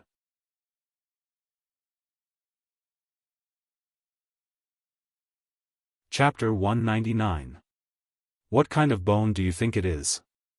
List asked curiously. The height of an ordinary person is about 1.7 meters, that is to say, the diameter of each of the 5 bones is greater than 1.7 meters. One can imagine how long they would be and how big the skeleton would be. Marcus unconsciously turned his head and looked at the door, as if to make sure that no one was eavesdropping behind the door, and then replied in a measured tone, I think it might be dragon bones. Dragon bones. List was shocked, then suppressed his surprise and excitement, and asked his doubts, if it is dragon bones. Is there any mineral deposits in that valley? It seems that no mineral deposits were found. We dug the bones a few meters deep until we were blocked by rocks. We did not find metal-like ore, nor did we find crystals or gems. Really? Dragons can infect their surroundings. If it is the bones of a metal dragon or gem dragon, I am afraid that the whole island will become a mine. Since it has not become a mine, it means that the bones should not be the remains of a metal dragon or gem dragon. Marcus guessed, maybe it is the bones of an elemental dragon? An elemental dragon is also unlikely. I talked to Elkson and he read a book written by an archmage. It recorded that the magic of an elemental dragon is long-lasting and will also infect its surroundings. The Roaring Wind Valley of the Empire of Light was formed after the Battle of the Wind Dragon, and the wind is still roaring today. After several discussions, the species of the bones during their lifetime has ruled out the possibility of dragons. Could it be Super Dragon World of Warcraft? Marcus raised another possibility. I have only heard of Advanced Dragon World of Warcraft, but no matter how big Advanced World of Warcraft is, it is impossible for a bone to be 1.7 meters in diameter. So I guess it is Super Dragon World of Warcraft, but it seems to be a legendary species. World of Warcraft is divided into low, intermediate, advanced, and super. In fact, the division between Advanced World of Warcraft and Super Warcraft is very vague. Because there are not many individuals observed, and there is no standard, whether to distinguish between advanced and super by combat power or by body shape. Basically, humans are not willing to provoke the powerful World of Warcraft. And, according to rumors, there was not a single World of Warcraft in the Grand Duchy of Sapphire. The continent was boundless, and World of Warcraft would only appear in Night Tales. The Earl had invaded the Eagle Kingdom every year and had seen many things, but he had never heard of Super Warcraft in the Eagle Kingdom. Not to mention the Super Dragon-type magical beasts. At the level of World of Warcraft, the bloodline was infinitely powerful. Being infected by a dragon was only a theoretical possibility. After discussing for a long time, the two of them still couldn't come up with any clues. They couldn't guess what kind of creature had left those 5 huge bones behind. Tomorrow, I will personally go to Black Horse Island to see what is so wonderful about these 5 bones. He left as soon as he said he would. He instructed the town's officials to urge the barley settlement serfs to cultivate corn grass. List took a boat directly, took Dosen, and went to Black Horse Island with Marcus. After sailing for half a day, they reached their destination without a hitch. A simple dock had been built, made of wood suspended on the sea, and it was a little shaky when walking on it. As for Dosen, he had to take a wooden boat. His overweight physique was not something the floating dock could bear. After landing, he saw a row of brand-new wooden houses standing no more than 100 meters from the dock. There were serfs clearing gravel and weeds around. It was a very simple stronghold. But this meant that Liszt had gained a firm foothold on Black Horse Island. Without delay, while there was still time, he went straight to the valley where the 5 big bones were found. On the way, he happened to meet the Black Blood horse herd. The Horse King was a little unfamiliar with Liszt, but when Liszt rode it, he quickly became familiar with it. Carrying Liszt, he sprinted and turned back along the way. On the way, Marcus reported to him on his inspection of Black Horse Island these days. There is no World of Warcraft on the island, at least no World of Warcraft has been found so far. There are only some small carnivores and herbivores, and the largest animal is the Black Blood horse. The vegetation is also very monotonous, there are few trees, and most of them are miscellaneous trees. No one knows this kind of miscellaneous tree, and there are not many branches. He pointed to a tree on the side of the road. This tree was the miscellaneous tree he mentioned. The trunk was very straight, the branches were high, and it was not lush. It had no flowers or fruits, and it did not grow tall. The leaves were slightly yellow, and it seemed to be a deciduous tree. It was ordinary. Marcus continued, there are many weeds on the island. In addition to the pasture grass on the pasture, the rest are common weeds. The Black Blood horse does not eat these weeds, so getting rid of them is the best choice. Finally, he added, Sir, I am drawing a map of Black Horse Island, but it is not finished yet. Liszt suddenly asked, have you chosen the place to build the castle? Not yet, there are not many defensive terrains on the island. The hills are not high, and the terrain is not steep. It is impossible to build a steep castle like Tulip Castle, which may not even be comparable to the terrain of Beer Castle. I think that if you really want to build a castle, you can only build it on flat ground, thicken the walls, and dig a moat. Not every castle can be backed against a cliff, and most castles are built on flat ground. Liszt was simply concerned. Soon, the group came to the valley where the 5 bones were found under the setting sun. This valley was located between the ice grass mound and the needle grass mound. Because the weeds were deep and the bones were buried deep, it was difficult to find. I was inspecting the terrain while riding the Black Devil, which was how I found these remains and these 5 bones. Marcus patted the Black Devil under him and went to the center of the valley where weeds had been shoveled away. Behind him was a large pit that had just been dug. In the center of the pit, a huge gray-white broken bone was inserted obliquely into the ground. Around it were 4 huge bones with a small section exposed, and bone fragments scattered on the ground. It looked like some kind of creature had died here. With the weathering of time, most of the bones had gradually decayed, leaving only these 5 bones still standing, but they should also have decayed. The reward of the smoke mission clearly indicated that these were 5 decayed bones. Liszt dismounted. Approaching the pit, stepping on the rocks at the bottom of the pit, Liszt approached the bones step by step. The closer he got to the bones, the more he felt small, as if he was standing in front of a huge stone pillar. He reached out and touched the surface of the bones, which was as hard as rock. When he knocked on it, he could hear a stone-like sound. Liszt cast magic eyes to observe the 5 bones and the bone fragments on the ground. No traces of magic were found. This bone should have become a fossil, right? But he quickly shook his head. Fossils were integrated with the stone, and this bone, obviously, still had a part exposed. Teacher Marcus, have you examined the bone fragments on the ground?